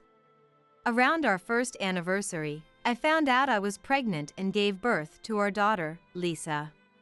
I took maternity leave from work, and my days were consumed by the demands of first-time motherhood. It was more challenging than any tight work schedule I'd ever had. With a baby, you can't move freely or sleep when you want. That caused me immense stress. Around that time, Joshua started acting strangely. Hey Kristen, I'm going out with friends tomorrow on my day off. Pick out my clothes like usual. He no longer looked at himself in the mirror with that sparkle in his eyes, yet he still wanted me to choose his outfit. I was already struggling with Lisa's nightly crying fits, and Joshua's nonchalant attitude made me furious. Joshua had his smartphone in hand, his attention fully on it. He didn't even glance at me, who was at her limit from holding Lisa. Not even offering a simple, "Want me to take over?" Going out again? Lately, Joshua had been going out alone every weekend. Sometimes with friends, sometimes with coworkers, but he always left early in the morning and didn't come back until late at night. I was sleep deprived from taking care of Lisa and found Joshua's behavior irritating. You go out every week. I couldn't help but say it in a nasty tone. What's with that look? Can't I have some time to relax too? I work hard, you know. But lately Lisa hasn't been sleeping through the night, so I haven't had a chance to rest either. I was hoping you could help on your days off. What are you talking about? Joshua looked at me and laughed mockingly. What's the point of maternity leave? Look, you're not working right now. That means childcare is your job. So why should I sacrifice my days off to do your job? That's just ridiculous, unreasonable. But Lisa is your daughter too. That's why I'm working to support you both. Who do you think pays for everything? God, you're annoying. I'm going to bed. Just pick out my clothes. At that moment, I think my eyes were filled with tears of frustration and sadness. Joshua must have noticed since we made eye contact. But Joshua just glared at me, leaving with one final remark. Geez, you think crying will solve everything? You're just like a baby. His words were so cruel, I was left standing there, stunned. He used to be so kind when we were newlyweds. Can time really change someone this much? Of course, not all couples stay in that honeymoon phase forever. Some even end up divorcing. In fact, divorce had crossed my mind many times. But he hadn't cheated or hit me. And when Lisa was in a good mood, he was affectionate with her. So I couldn't bring myself to do it. It's still too soon. More than anything, I couldn't take away Lisa's father just because of my impulsive thoughts. With that in mind, I managed to get through each day. But then, 4 years later, something decisive happened. Joshua's affair came to light. It turned out he met the girl at a bar. When I heard she was 20, I felt dizzy. Joshua and I were both 42. I couldn't believe he was cheating with someone less than half our age. I made up my mind to divorce him and confronted him. I had enough evidence from a private investigator. Can you look at this? I waited until 4-year-old Lisa was sound asleep, then laid out the photos and the completed divorce papers on the table. What? I'm going to bed. Joshua lazily glanced at the photos and then his eyes widened, speechless. This woman forced me to link arms with her. The photos showed Joshua and the woman, arm in arm, entering a hotel. There were also photos of them leaving. This isn't the only proof. And you've been using our joint savings too. I know everything. Let's get a divorce. Ugh. Joshua was momentarily flustered, but quickly regained his composure and sneered. Are you really sure? A woman like you with no charm won't ever get married again. He seemed to be implying that I'd regret divorcing him. Well, I don't know if there will be a next time, but I've learned that marriage doesn't guarantee happiness. Thank you for everything up to now. You arrogant bitch. That's why I got tired of you. It's all your fault. Was my response unexpected? Joshua's face turned red, and he scribbled on the divorce papers I had prepared. Fine. I'll give you the divorce you want. Don't come crawling back later. Don't worry, I won't. Despite some disputes over child support and alimony, Lisa and I managed to start a new life. Lisa didn't seem very attached to Joshua, but once he was gone, she seemed to miss him. Dad? She asked me every day. Surprisingly, Joshua also contacted me regularly. I want to see Lisa, he would say. Child support and alimony payments were consistently late, and if I could, I wouldn't let him see her. But Joshua is Lisa's father. Would it be cruel to deny Lisa the right to see her father because of my own selfishness? After much deliberation, I arranged for Joshua and Lisa to meet once a month. I really didn't want to see Joshua, so I would drop Lisa off in the morning and pick her up in the evening. During their time together, I was filled with anxiety. I never spoke ill of Joshua to Lisa. In fact, before discovering his affair, I often suppressed my complaints. Dad is always working hard. Dad loves you very much, Anne told her. But the real Joshua was as you see him now. I had inadvertently raised his approval rating, but would Lisa get hurt meeting him? For a while, I was unsure if this was the right thing to do, but every time, I had fun, Lisa would say happily, so the monthly meetings continued. Before I knew it, Lisa had grown up and was now in high school. She was still a child inside, but she looked like an adult. The journey to this point had been incredibly fast. Reflecting on it, I had gone through incredible days juggling work, housework, and childcare. Raising a child is extremely challenging. It's not just about the financial aspect. Right now, I was hitting a wall. Shut up! I know without you having to say it. If you know, then why don't you do it? I'm just asking you to clear your dishes. If you noticed, why can't you just do it too? You don't have to nag me about it. Mom, you're really annoying. Since graduating from middle school, Lisa had plunged into her rebellious phase. She used to help with housework and we had plenty of conversations.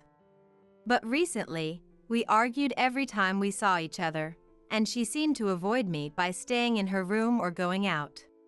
She was foul-mouthed, and even minor reprimands made her react with extreme distaste. Is this what a rebellious phase is supposed to be like? If this continues, I'll lose my mind.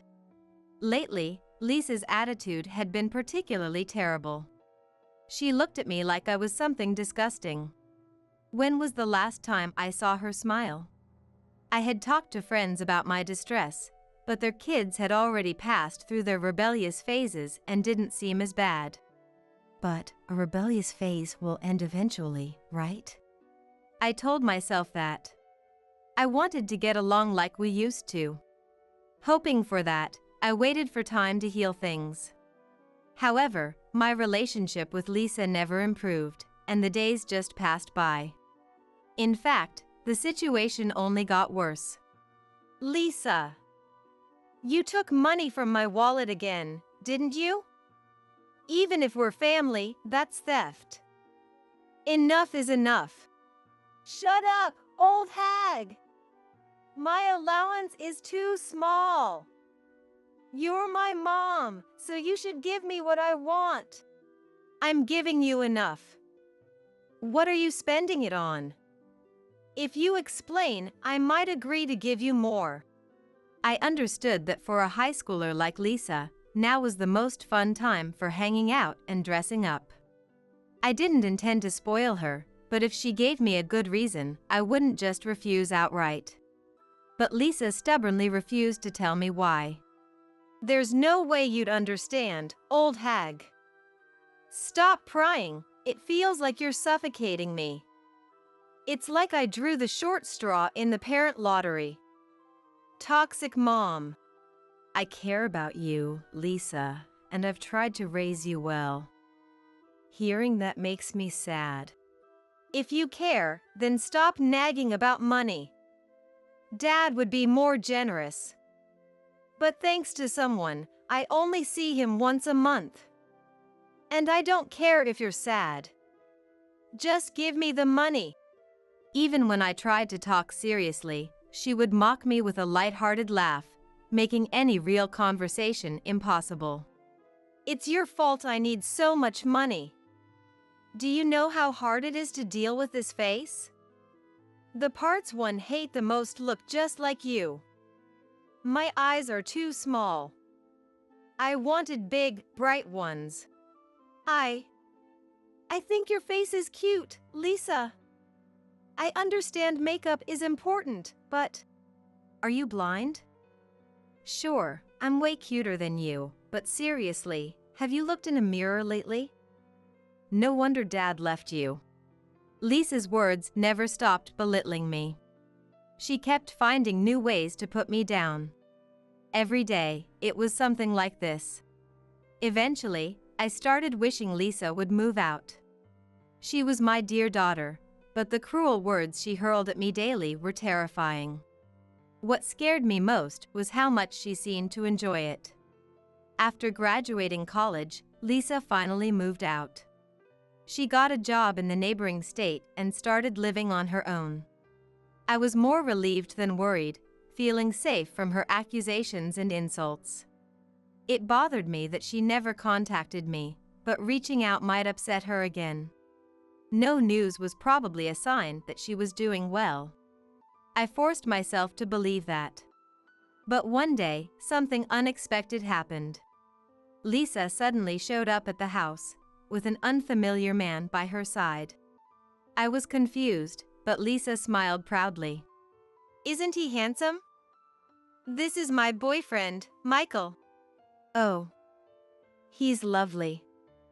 Nice to meet you, Michael. Thank you for taking care of Lisa. Michael nodded back in greeting. Lisa had brought boyfriends home before, but never like this. Why now? Puzzled, I looked down. That's when I noticed Michael's hand. Realizing something. What? I gasped. Lisa immediately reacted. Oh, you noticed? Lisa, is this? Before I could finish, Lisa lovingly patted her stomach. That's right. I'm going to be a mom. What? While I was confused by the unexpected words, Lisa gave a smug look again. Well, today, I thought I'd come because it's technically the last time. The last time? Lisa gave me a nasty smile as I tilted my head in confusion. She took a slow, deliberate breath and then declared loudly, I'm getting married. I won't show you my kids, and we're cutting ties. How unbelievable. A surprise wedding announcement and a declaration of estrangement. I couldn't help but let my true feelings slip out in my astonishment. Is that so? Good riddance. Lisa blinked in shock at my response. She clearly hadn't expected such an answer. What? Why? Why? Because you're the one who brought it up first. I could give countless reasons. Most of all, I was thrilled at the thought of no longer having to deal with Lisa. Living alone now, I realized how grueling it was living with her. Every word from her mouth was an insult or a command. If I didn't hide my money, she'd take it. Back then, my home wasn't a place of comfort for me. With Lisa gone, I was finally savoring the peace and happiness. But even amidst this peace, I had a concern. The possibility that Lisa might come back one day. Even if she didn't, if she got married, got pregnant, and had children, there was a chance she'd return to the house. The thought of Lisa coming back with a baby was terrifying. I could vividly imagine being treated like livestock, blamed for the smallest things. But now, Lisa had clearly said it. She wouldn't show me her kids, and we were cutting ties. That meant I wouldn't have to take care of Lisa or her future kids. I could only feel joy. On the other hand, Lisa seemed confused for some reason. Are you okay with it? You won't see your grandkids or me? Yes. No problem at all.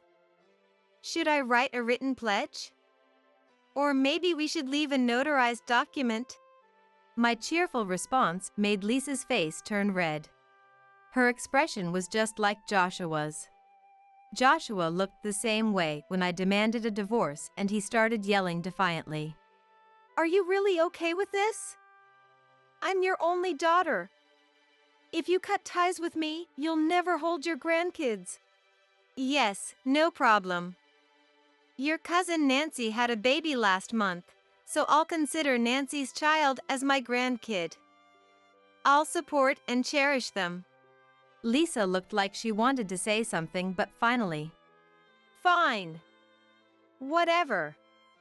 I have Dad, she said before storming out. Michael hurried after her. By the way, Michael didn't say a single word the whole time he was at our house. With that, my future peaceful life was guaranteed. I spent my days joyfully, but one weekend less than a month later, there was a knock on the door. What could it be? Oh my. The camera on the doorbell showed Lisa, crying hysterically. Oh no. I sighed and reluctantly headed to the door.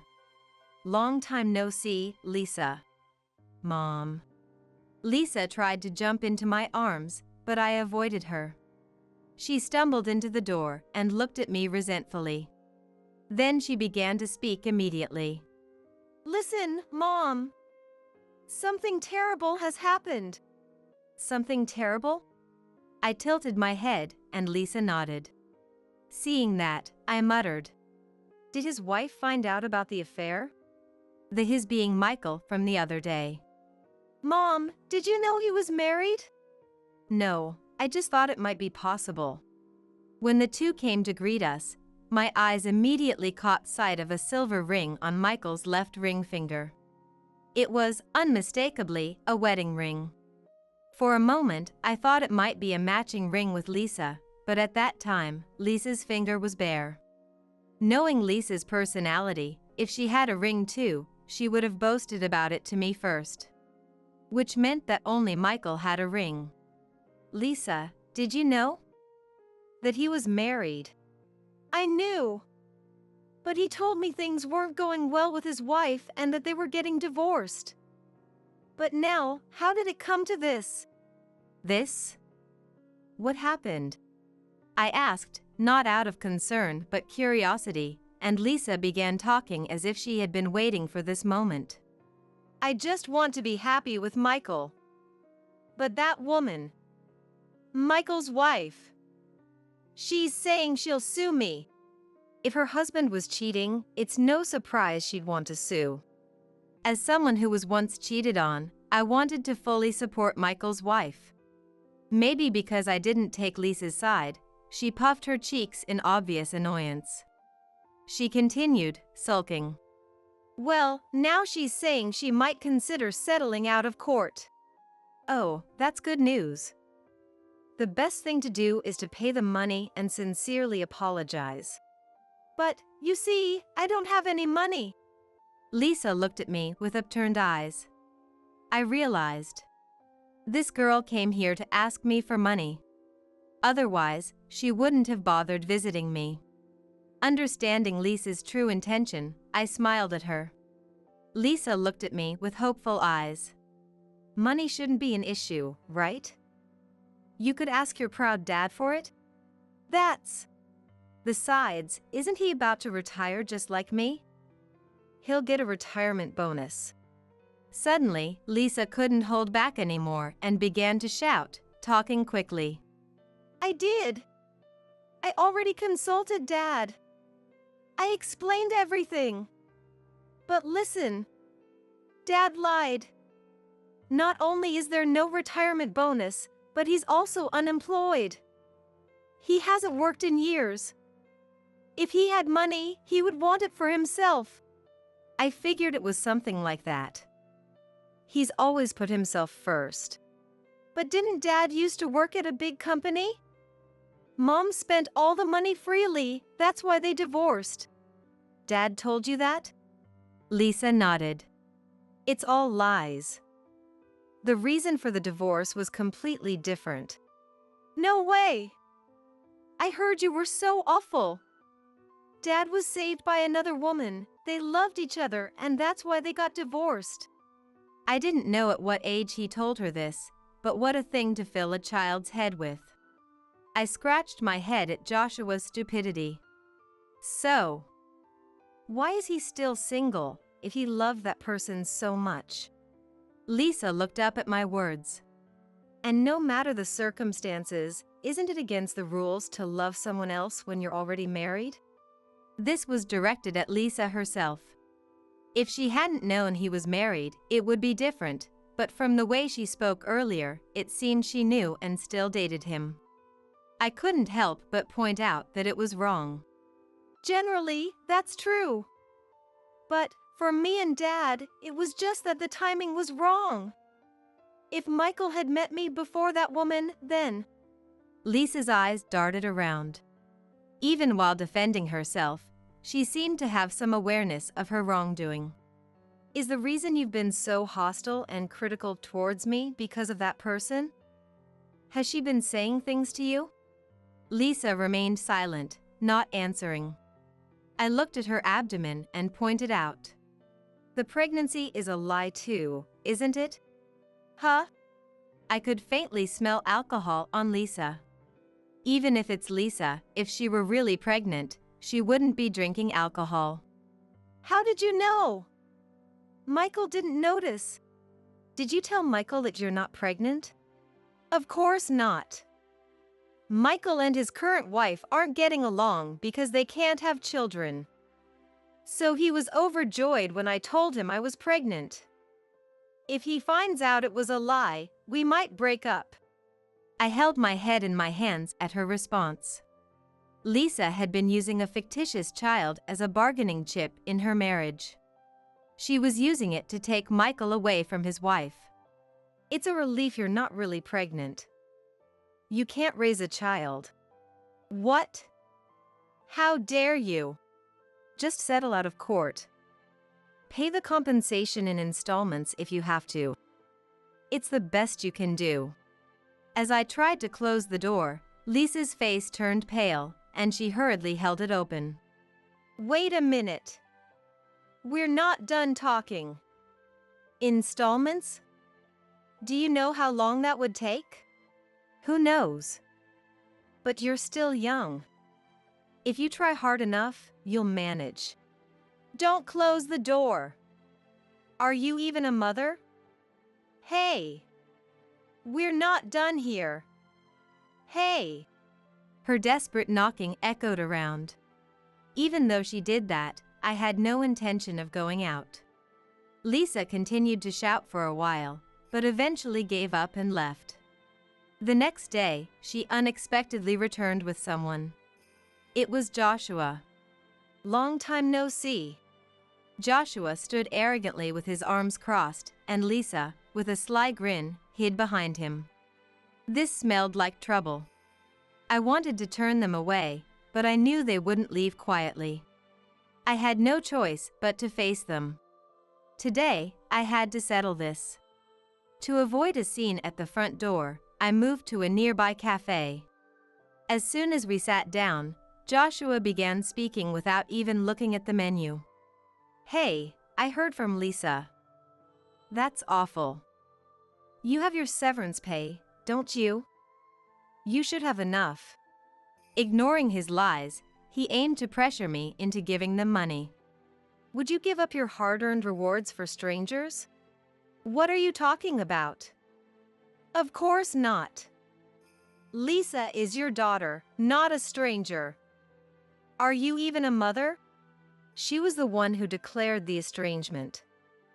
Besides, she's already employed and an adult. I've fulfilled my duties as a mother.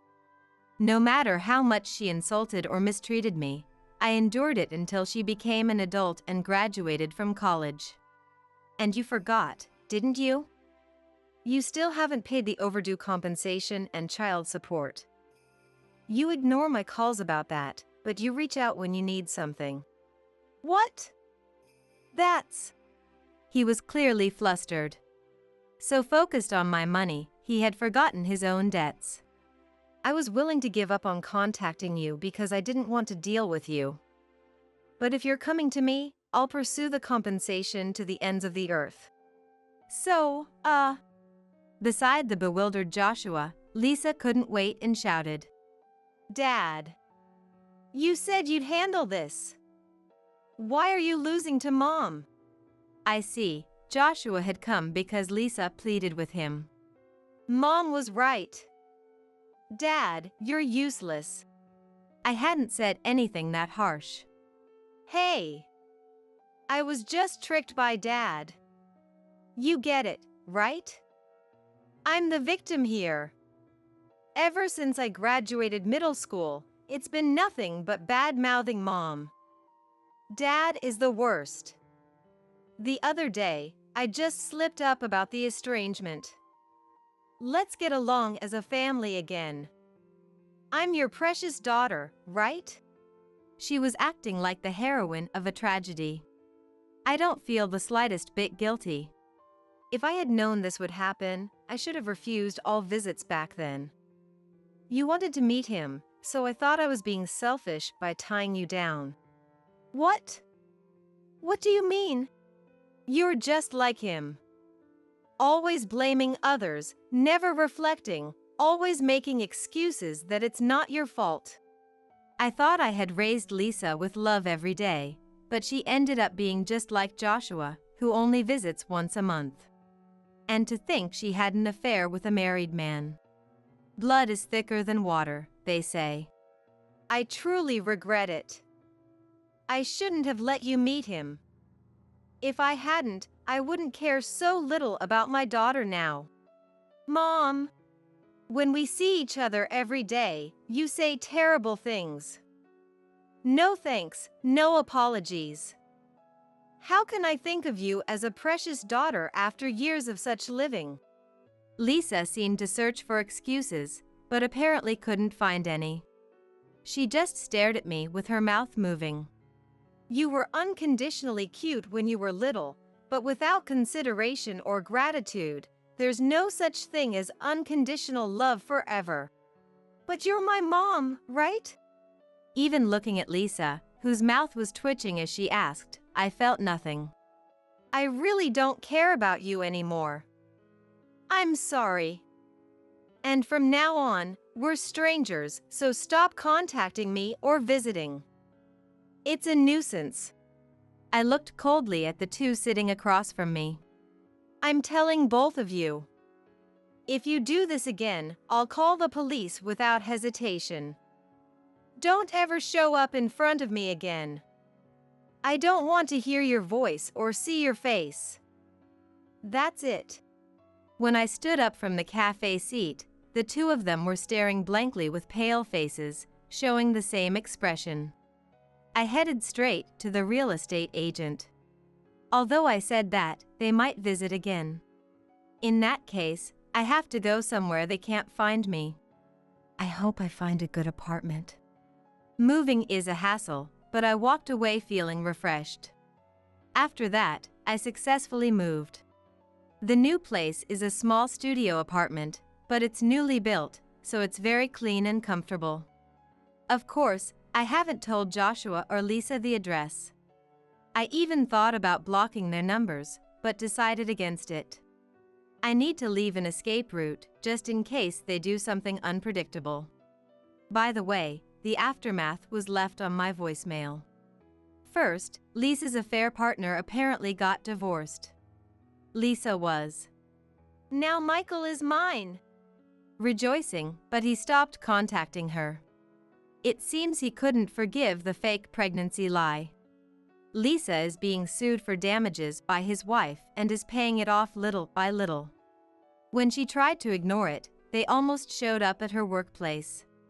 The amount was so large that she finally understood the gravity of her actions. I'll never get involved with a married man again, she cried over the phone. She said she no longer meets Joshua.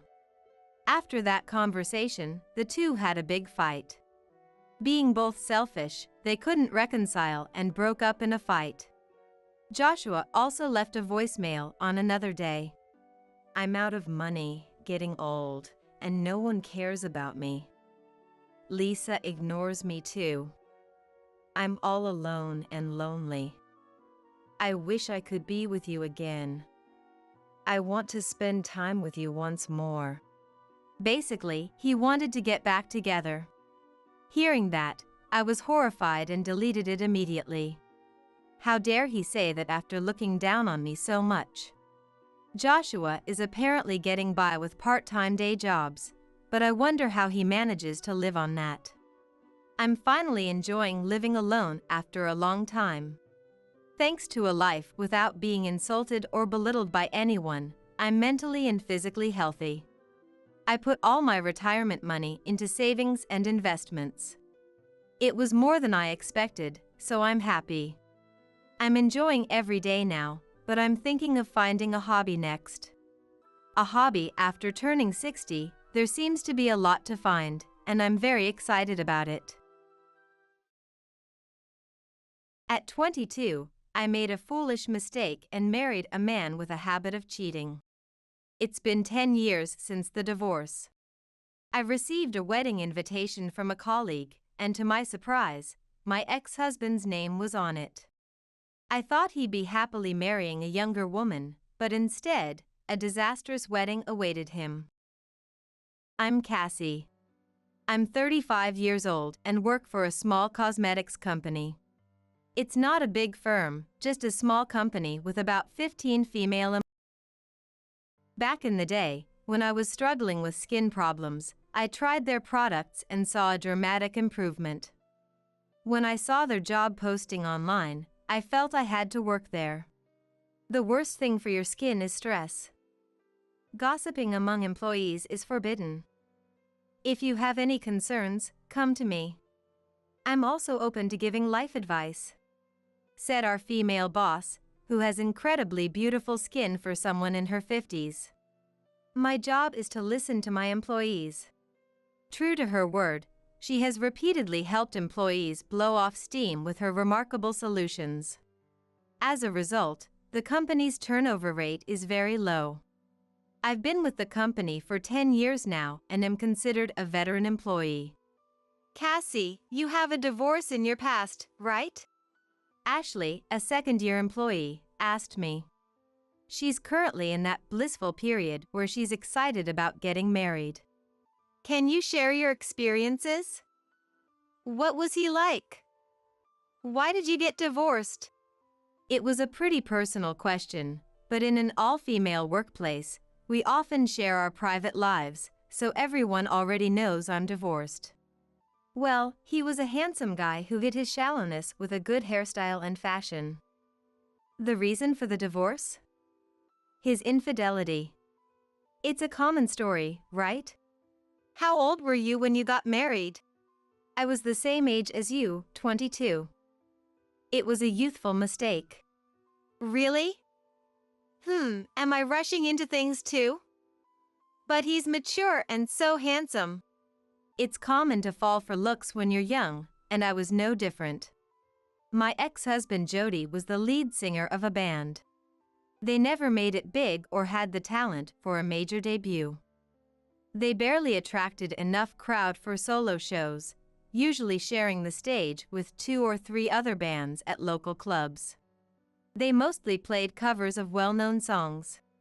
Initially, they performed original songs, but the crowd responded better to famous covers. The band had a punk vibe, and all the members wore heavy makeup that obscured their real faces.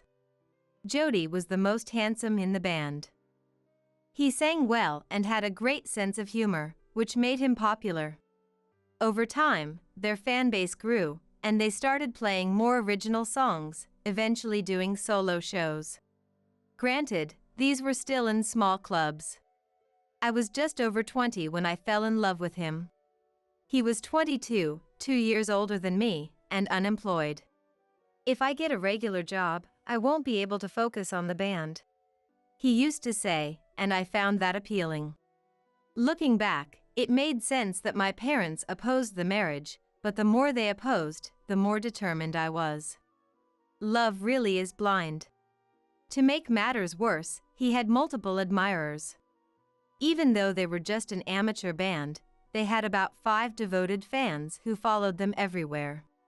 I was one of them. When something seems more desirable, more people want it.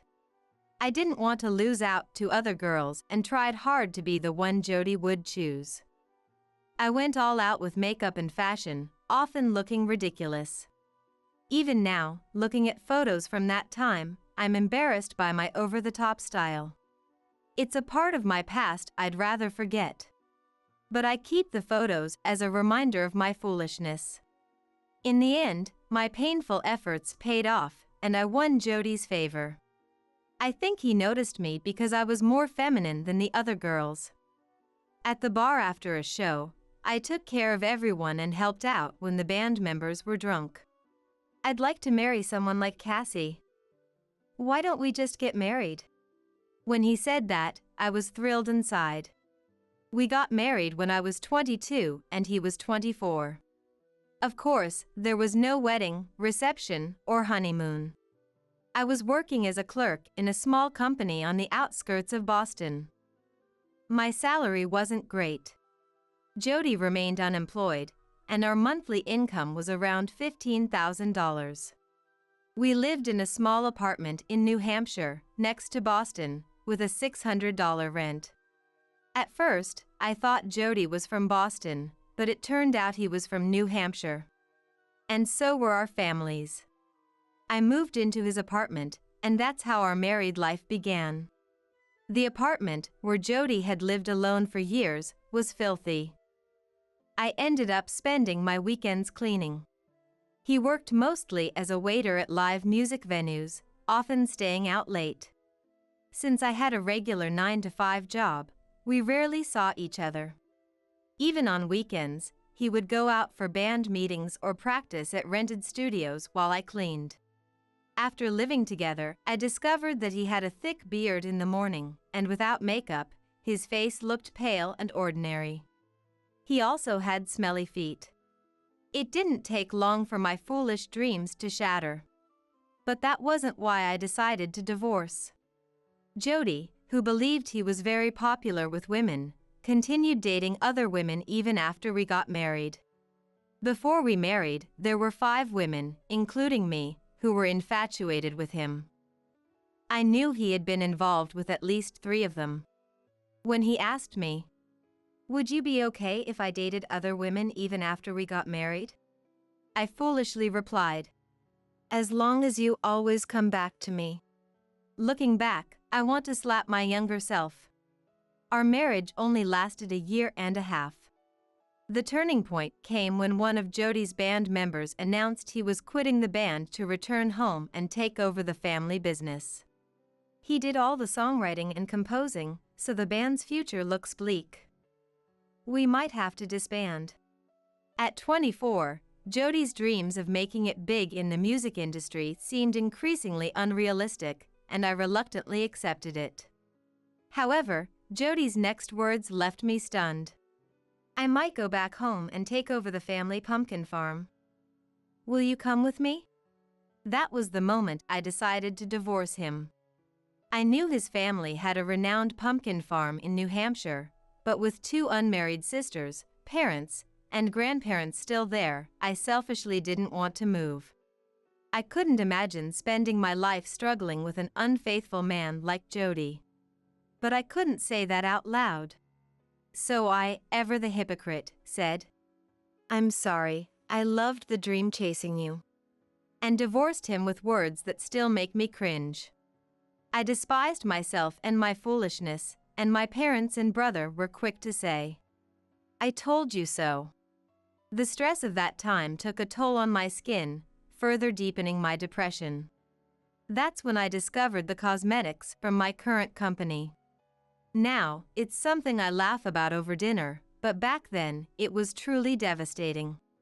When Cassie came for the interview, she looked terrible. She was 10 years younger, but she looks so much better now. My boss says, "It's all thanks to this company's products and your support." Somehow, I overcame my miserable past, and now I have a boyfriend, Greg, whom I've been dating for 3 years.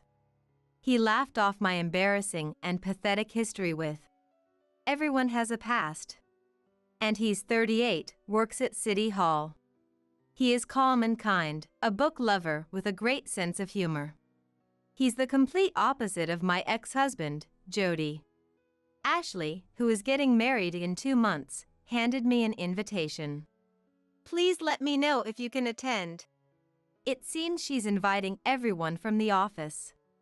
Despite appearances, Ashley comes from a very wealthy family. Her father is the president of a mid-sized company.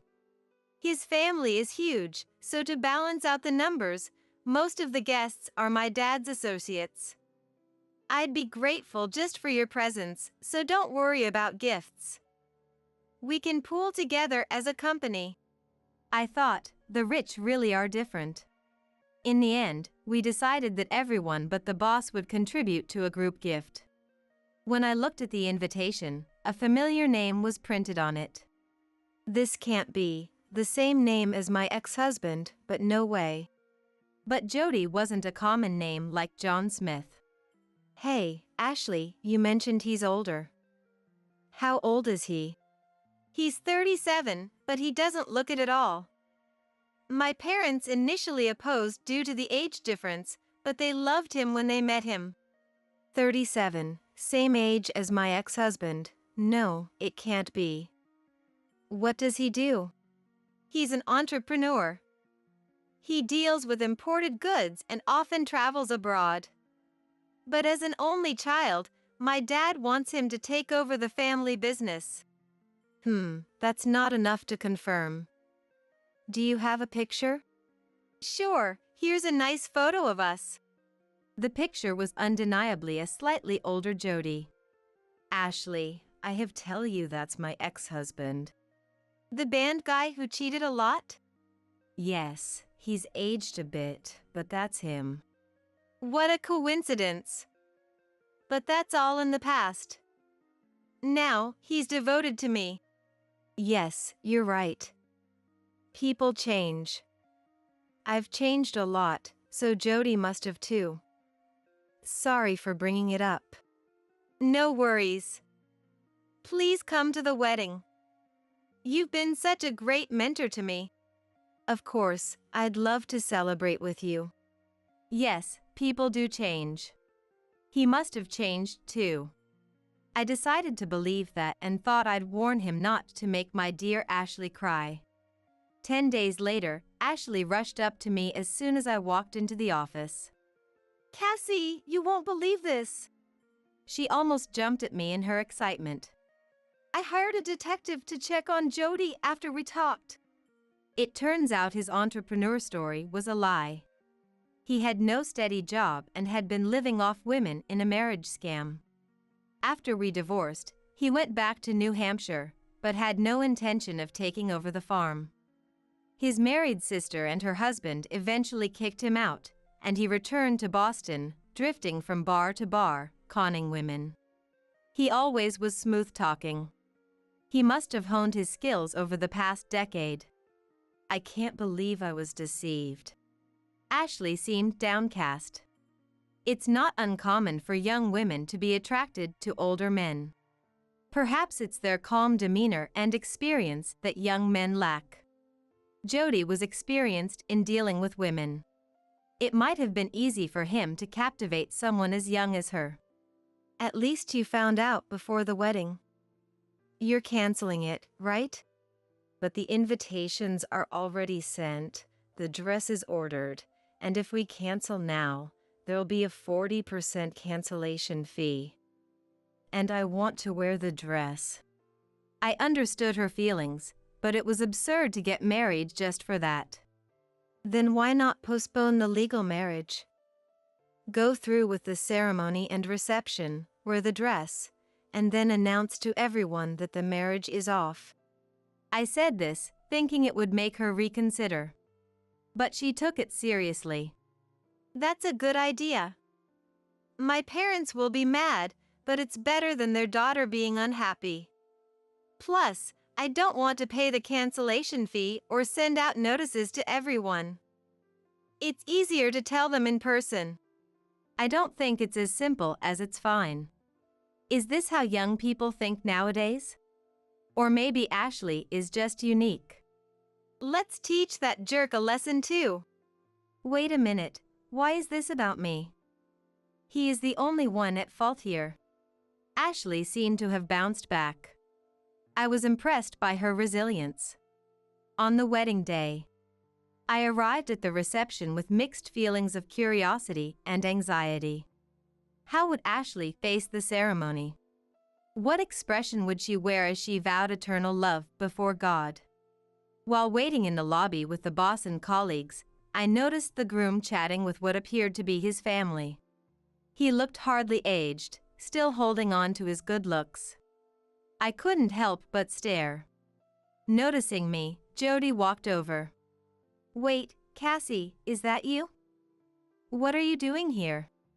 Well, Knowing what was about to happen, I fumbled awkwardly. "Still into me, huh?" You must have heard I was getting married and came to stop it. What was he even talking about? The ego was astonishing. I'd heard that men believe any woman they've slept with will always love them, but this was too much. I wanted to shout, "No way," and curse both Jody and his arrogance. But I had to stay composed. "You're being clingy." "A stalker, maybe?" Just don't get in my way. He continued, even calling me a stalker. Finally, he called the staff, saying, "Excuse me, there's a non-guest woman who might cause a scene at the reception. "Can you handle it?" With the groom's accusation, the staff had no choice but to question me. Though the reception was about to start, I was taken to a separate room. I showed them my invitation and explained that Jody was my ex-husband, and it was a coincidence that my colleague was marrying him. But they had no proof he was my ex-husband, despite my insistence that I had no lingering feelings for him. In the end, I reluctantly showed a humiliating old photo of us together and underwent a bag search before they finally let me go. I'm glad I didn't delete that photo. The staff's barely contained laughter will be unforgettable. But the reception was already well underway. As I hurried to the venue, my phone rang. Ignoring the unknown number, the calls persisted. Fearing it might be an emergency, I answered, hearing Jody's panicked voice. "Oh, thank God! Please help me! You were one of Ashley's guests, weren't you? She's changing right now, but she found out I kicked you out and got furious." The misunderstanding Jody desperately apologized. For him, marrying into money was his big chance. He probably didn't want to mess it up at any cost. "Don't worry. I'll be back at the reception. Just tell her that." I hung up and went to my seat. As soon as I sat down, the newlyweds appeared. Ashley and I exchanged a brief smile and nod. My boss and colleagues, concerned, asked if something had happened. I was mistaken for a stalker by Jody and got escorted out by the staff. They stifled their laughter while applauding the bride. Yet another story to add to my collection of embarrassing moments. The whole office knew about the drama because of Ashley's outburst. They were all here, enjoying the spectacle. Ashley looked stunning in her pure white dress. As the event progressed smoothly, it finally came to the closing remarks. Ashley whispered to the staff and received a microphone. Thank you all for coming. As the bride, I'd like to make an announcement. It had begun. Everyone at our table exchanged glances. We were brought together by fate, but it's clear this is not a good match. So, we're turning this wedding reception into a divorce party. The room erupted in gasps. The parents from both families looked mortified. Of course, the most shocked person was the groom, Jody, sitting next to her. Hey, what the hell? The background and occupation that the groom told me about were all lies. I've also discovered his numerous affairs. Although I found this out just before the ceremony, I decided to proceed with the wedding to avoid chaos. But I can't spend my life with this liar. There was plenty of time to cancel the wedding and reception, though. I thought it would be better to announce it here with everyone gathered rather than send individual notices. Please keep your gifts. I'm truly sorry. If it's not too much trouble, please take the wedding favors home with you. To make matters worse, Ashley, still holding the microphone, slowly approached our table. It was my colleague who made me realize that my fiancé was a terrible person. Coincidentally, she is Jody's ex-wife and told me about his history of affairs. No, please stop. Don't drag me into this. Thanks to her, I won't be unhappy. I'm truly grateful. I wished she wouldn't express her gratitude while pointing the microphone at me. I felt like everyone in the room was waiting for me to say something, so I reluctantly took the microphone. I'm the ex-wife of the man sitting there. It's disappointing that 10 years haven't made Jody mature, but if it prevented Ashley from being unhappy, then my impulsive marriage wasn't in vain. I said this to Jody, who still couldn't fully grasp what was happening and stood there in a daze. He looked down, dejected, muttering something under his breath. Ashley then took a deep breath, turned to her stunned parents, and said, "Dad, Mom, I'm really sorry for being such a foolish daughter."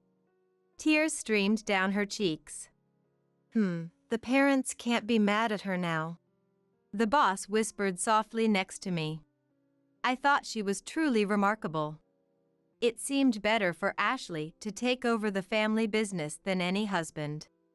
Afterward, Ashley's dad yelled at Jody, and her relatives surrounded him, shouting insults. But I didn't feel as relieved as I had expected. If I had gone to Jody's family's farm 10 years ago, he might have become a proper farmer. No, probably not.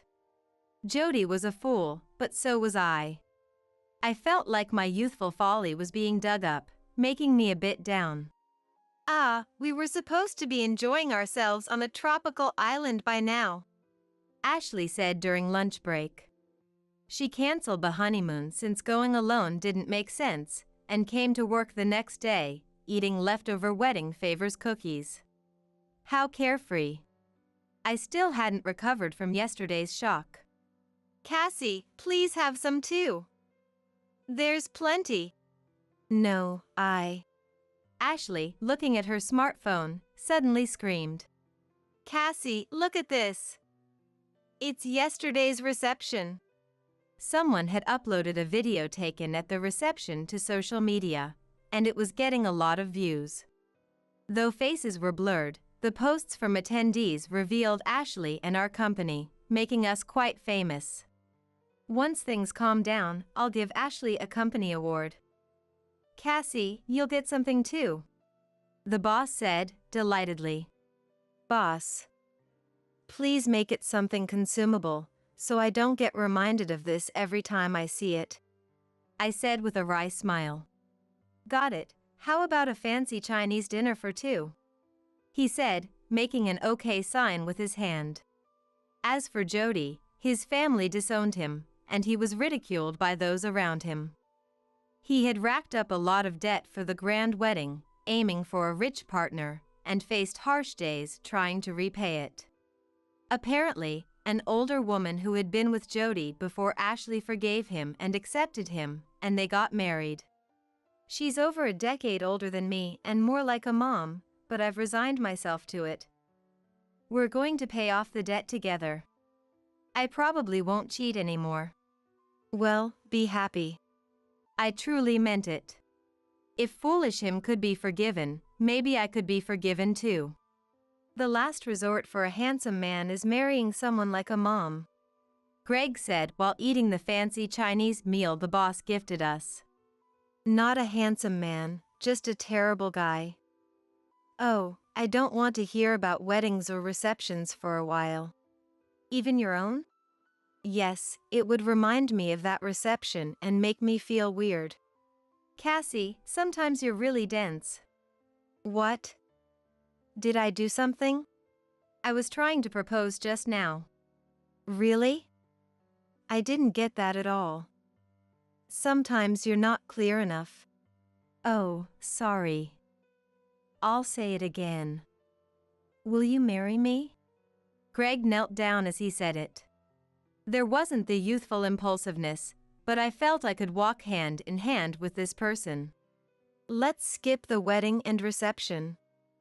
I'd rather spend the money on a honeymoon. This is me, so please take care of me, I said as we hugged. Tomorrow, I'll delete those embarrassing old photos for good. Can you believe it? Here I am, starving, and you're spending ages chatting on your PC. What a life! Blake barged into my room, not bothering to hide his surliness as he questioned me in a low voice. Right now, I'm in the middle of a video conference call. With no effect, I looked at Blake, hoping he'd understand I can't let our client hear this conversation. I'm telling you I'm hungry. Why are you ignoring me? Stop wasting time with useless talk and get to it. In a panic, I try to mute my mic, but Blake is already stomping over. Hey! Don't you dare ignore me like that. A sharp pain shoots through my foot. Blake had kicked my right foot, still putting weight on it. I had just broken it recently. Even with the cast still on, Blake didn't hesitate to strike my foot.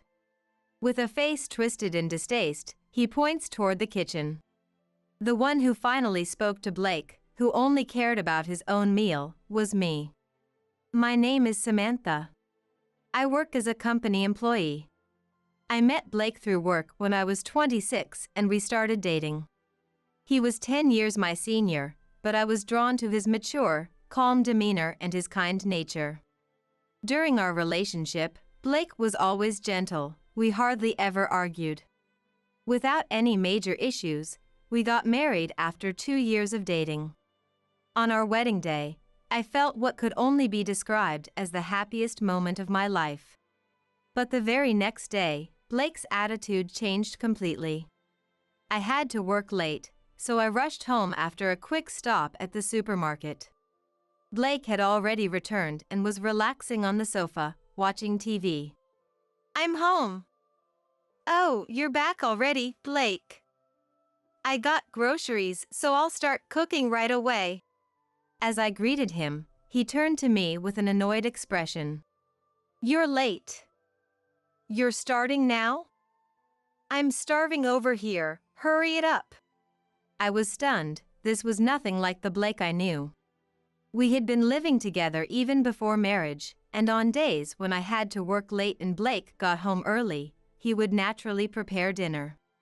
He always responded to my thanks with a gentle smile, saying, It's only natural since we both work. But the man in front of me now was like a stranger. I remembered texting him earlier about working late. He had seen the message but didn't reply. Before, he would have responded with I can leave on time today, so I'll get dinner ready, or I might be late too, should we order delivery or eat out? Feeling doubtful about Blake's sudden change, I tried to ask him gently, keeping my emotions in check. Blake. You seem different today. Is something wrong? At this, Blake made an obviously annoyed face and said something unbelievable.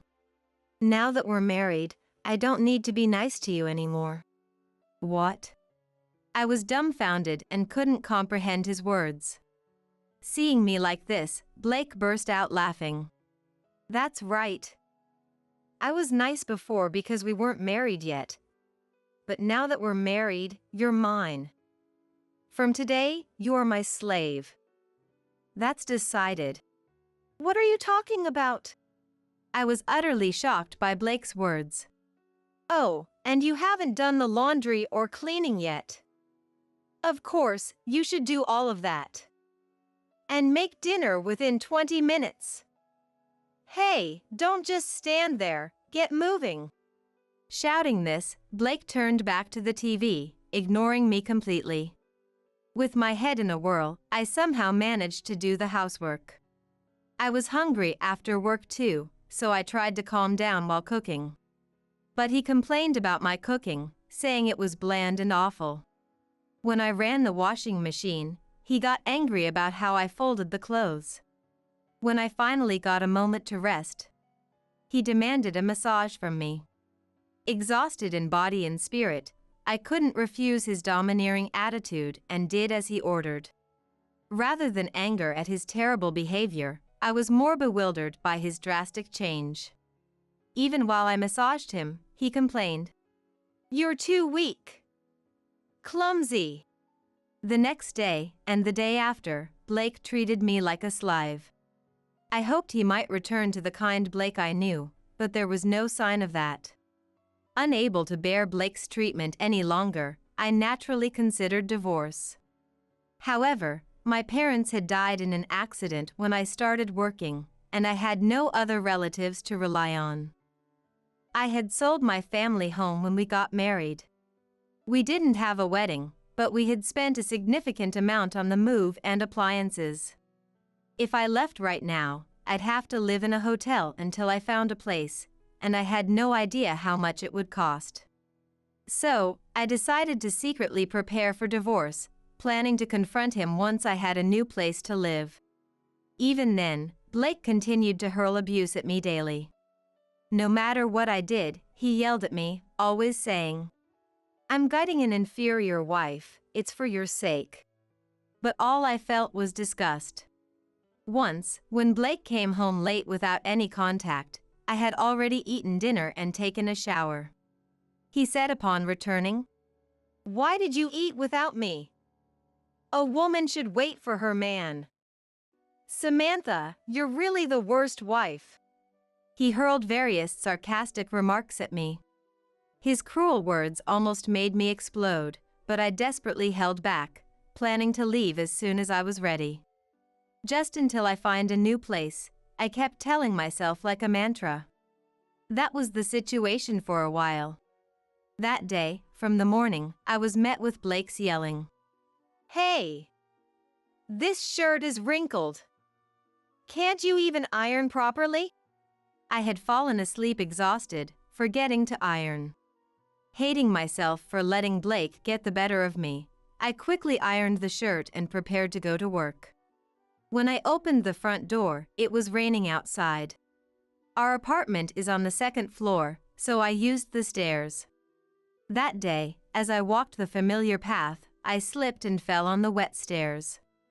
My body made dull sounds as I tumbled down to the first floor. Overwhelmed by the pain in my leg, I writhed in agony. It was an intense pain I had never experienced before, and I knew something was seriously wrong. Then I saw Blake coming out of the entrance, so I called out to him for help. "Blake, I fell and hurt my leg. I can't move, it hurts so much." Blake frowned when he saw me. "I might be late for work because I waited for your ironing." "You'll be fine. I'm going to work." He said this and passed by me with a heavy sigh. You've got to be kidding me. Tears of disappointment in Blake and pain from my leg started flowing. Then a resident from the first floor, hearing the noise, came to check and called an ambulance for me. The examination revealed that I had fractured my right leg. I underwent surgery and had to wear a cast, resulting in a few weeks of hospitalization. During my hospital stay, Blake only visited once. And he didn't come out of concern, but to complain. Overreacting with surgery and hospitalization for a fracture. You are my slave, so get back and do the housework. Seriously, you even called my office, making others go there and check on you. You cause all this trouble and don't even apologize. He spat out these words and left without listening to anything I had to say. I knew it, but not a word of concern for me came from Blake's mouth. I had called his office because I couldn't reach him on his mobile phone. I needed to inform him since I would be away from home for a while, or else he would be furious. I sighed many times, but life without Blake was stress-free and happy. Determined to divorce him after my discharge, I focused on my treatment. When I returned home, the place was a mess. Apparently, Blake had barely done any housework. Though I expected it, I was surprised he could live in such a state. I still had my cast and couldn't move as I wanted, but I started doing the housework little by little. My company had switched me to remote work, understanding that commuting would be difficult with my injury. A few days after my discharge, while I was on a video conference call, Blake slowly opened the door and entered. Here I am, starving, and you're just chatting on your PC. I couldn't let my client hear this and glared at Blake. He turned red and shouted, "What's with that look?" I reached for the mouse to mute the mic, but Blake stomped over to me. "Don't you dare ignore me." He kicked my right leg, still in its cast, and even stepped on it with his full weight. "Hey, slave. Get started on the food. Useless." Blake kept kicking my leg while yelling. My leg, not yet fully healed, was kicked, and I let out a groan of pain. Causing me trouble and flirting with other men. You still doesn't understand who you belong to. Then, the person on the video call sternly said to Blake, "Is that all you have to say?" Blake looked surprised and turned to the PC. There was a man on my video call, Mr. Smith, my client. "Ah, you are." Seeing him, Blake started shaking. Mr. Smith was from the company my firm and Blake's firm dealt with, and he was Blake's direct supervisor. "Mr. Smith, are you on a video conference call right now?" Blake asked in a trembling voice. In fact, my company and Blake's company had a business relationship, and Mr. Smith was Blake's direct supervisor. Mr. Smith told Blake, "That's right. But I heard you took caregiving leave to look after your wife, who is struggling with a broken leg. It doesn't seem like it, though." His voice was filled with anger and disappointment, even through the screen. Yes, Blake had been off work for the past few days, claiming to care for me, but in reality, he was just sleeping at home. He didn't care for me or do any household chores, just lying around watching TV. No. I've been taking care of her. I just got a bit angry because Samantha was ignoring me and talking to another man." Blake, sweating, made a flimsy excuse, but Mr. Smith slowly shook his head. "Who would believe such an excuse? Even if we can't interfere with domestic affairs like how you treat Samantha, taking caregiving leave under false pretenses is unacceptable." Mr. Smith glared at Blake and told him to leave the room immediately as he was disturbing the meeting. Blake, his face pale, left the room as he was told he was a disturbance to the meeting. Mr. Smith and I agreed to have another video conference call on a different day. He strongly warned me about the possibility of Blake getting violent again, and I thanked him as the call ended. After the call, Blake, furious, accused me. If my reputation suffers because of you, Samantha, I was just about to get a promotion. If I lose that opportunity, it's your fault. Don't drag me down, you slave. If it were the old me, I would have been terrified of Blake's demeanor and would have just apologized and waited for him to calm down. But the scene I had just witnessed gave me strength. Remembering how Blake trembled in front of Mr. Smith, I felt this was my chance. I let out a loud sigh so Blake could hear and said coldly, "Let's get a divorce." I had already found a new place and was planning to bring up divorce today or tomorrow anyway. Blake looked shocked for a moment but then laughed mockingly. "Ha! Where will you go, Samantha? You have no parents or relatives to rely on. You have no choice but to live as my slave. Instead of joking around, go and explain to Mr. Smith that I'm not the bad guy. This is no joke. I can't live as your slave. I've been prepared for a divorce from you for a long time. I'm ready now. So, let's divorce." When I said this calmly, Blake realized I was serious and got angrier. "Don't joke around, Samantha. I will never allow a divorce. Do you think I was kind to you for 2 years for nothing? I finally got a slave. I won't divorce. Want to be kicked again? If you don't agree to the divorce, I'll send this recording of your abusive language to Mr. Smith. That will do more than just ruin your promotion. Your company is strict about compliance." "What? You recorded me?" Blake was shocked and wide-eyed. "Yes. But I won't tell you where I hid the recording device. I don't want you to take it. It's pointless to try to force me to tell you. If you touch me now, I'll call the police immediately." After I firmly declared this, Blake thought for a while and then, as if giving up, blurted out, "Fine. I don't want to be with a jinx like you. Let's divorce. Leave in a few days. I'll stay in a hotel, and when I come back, you better be gone." After saying this, Blake left the house. I sighed in relief, smiling. "Good. I can finally get a divorce." In fact, saying I had recorded it was a lie. It was a spur-of-the-moment fib because Blake was more resistant to the divorce than I had anticipated. But the bluff worked and I was able to get the divorce, which filled me with joy. I packed my things in the next few days, and after the cast was removed, I successfully contracted a new place. After filling out my part of the divorce papers, I left them on the table at home and moved out. Soon after, I received a text from Blake. "I filed the divorce papers. Feels refreshing to be rid of a terrible woman like Samantha. Just so you know, don't send that recorded audio to Mr. Smith or anyone else." I didn't reply but blocked Blake and set my phone to reject his calls.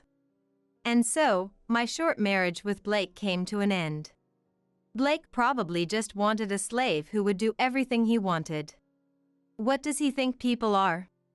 He probably thought that, without parents, I would just obey him and not run away once we were married. During our relationship, I never noticed Blake's true nature. Sigh. If only I had realized before getting married. I was disgusted with my inability to judge men. I thought I'd had enough of romance for a while. 3 months had passed since my divorce from Blake was finalized. My leg had completely healed, and I was able to commute to work every day. That day, as usual, I finished my work and left the office. Then, a short walk from the office, someone called out, "Samantha." Surprised, I turned around to see a man with a pale face. Blake. It took a moment to recognize him, but it was unmistakably Blake. He used to be healthy-looking, slightly overweight, but now he was emaciated. Regardless of his appearance, I didn't want to see Blake again, so I felt disgusted that he had ambushed me. Did you ambush me? Please stop. It's annoying. But you won't answer my texts or calls. I had no choice but to wait here.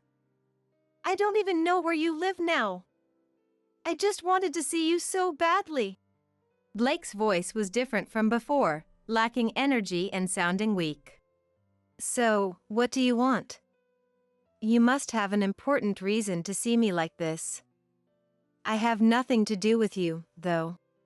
To my cold question, Blake, his face contorting as if he might cry, said, "Help me." Huh? Why should I help you? No, thank you. I said that and tried to leave, but Blake desperately tried to stop me. Please, just listen to me, he pleaded.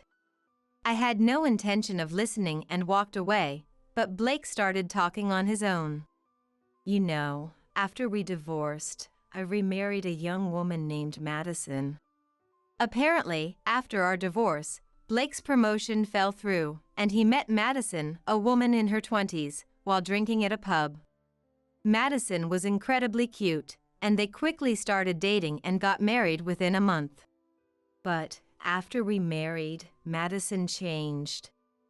She became extremely possessive and emotionally unstable.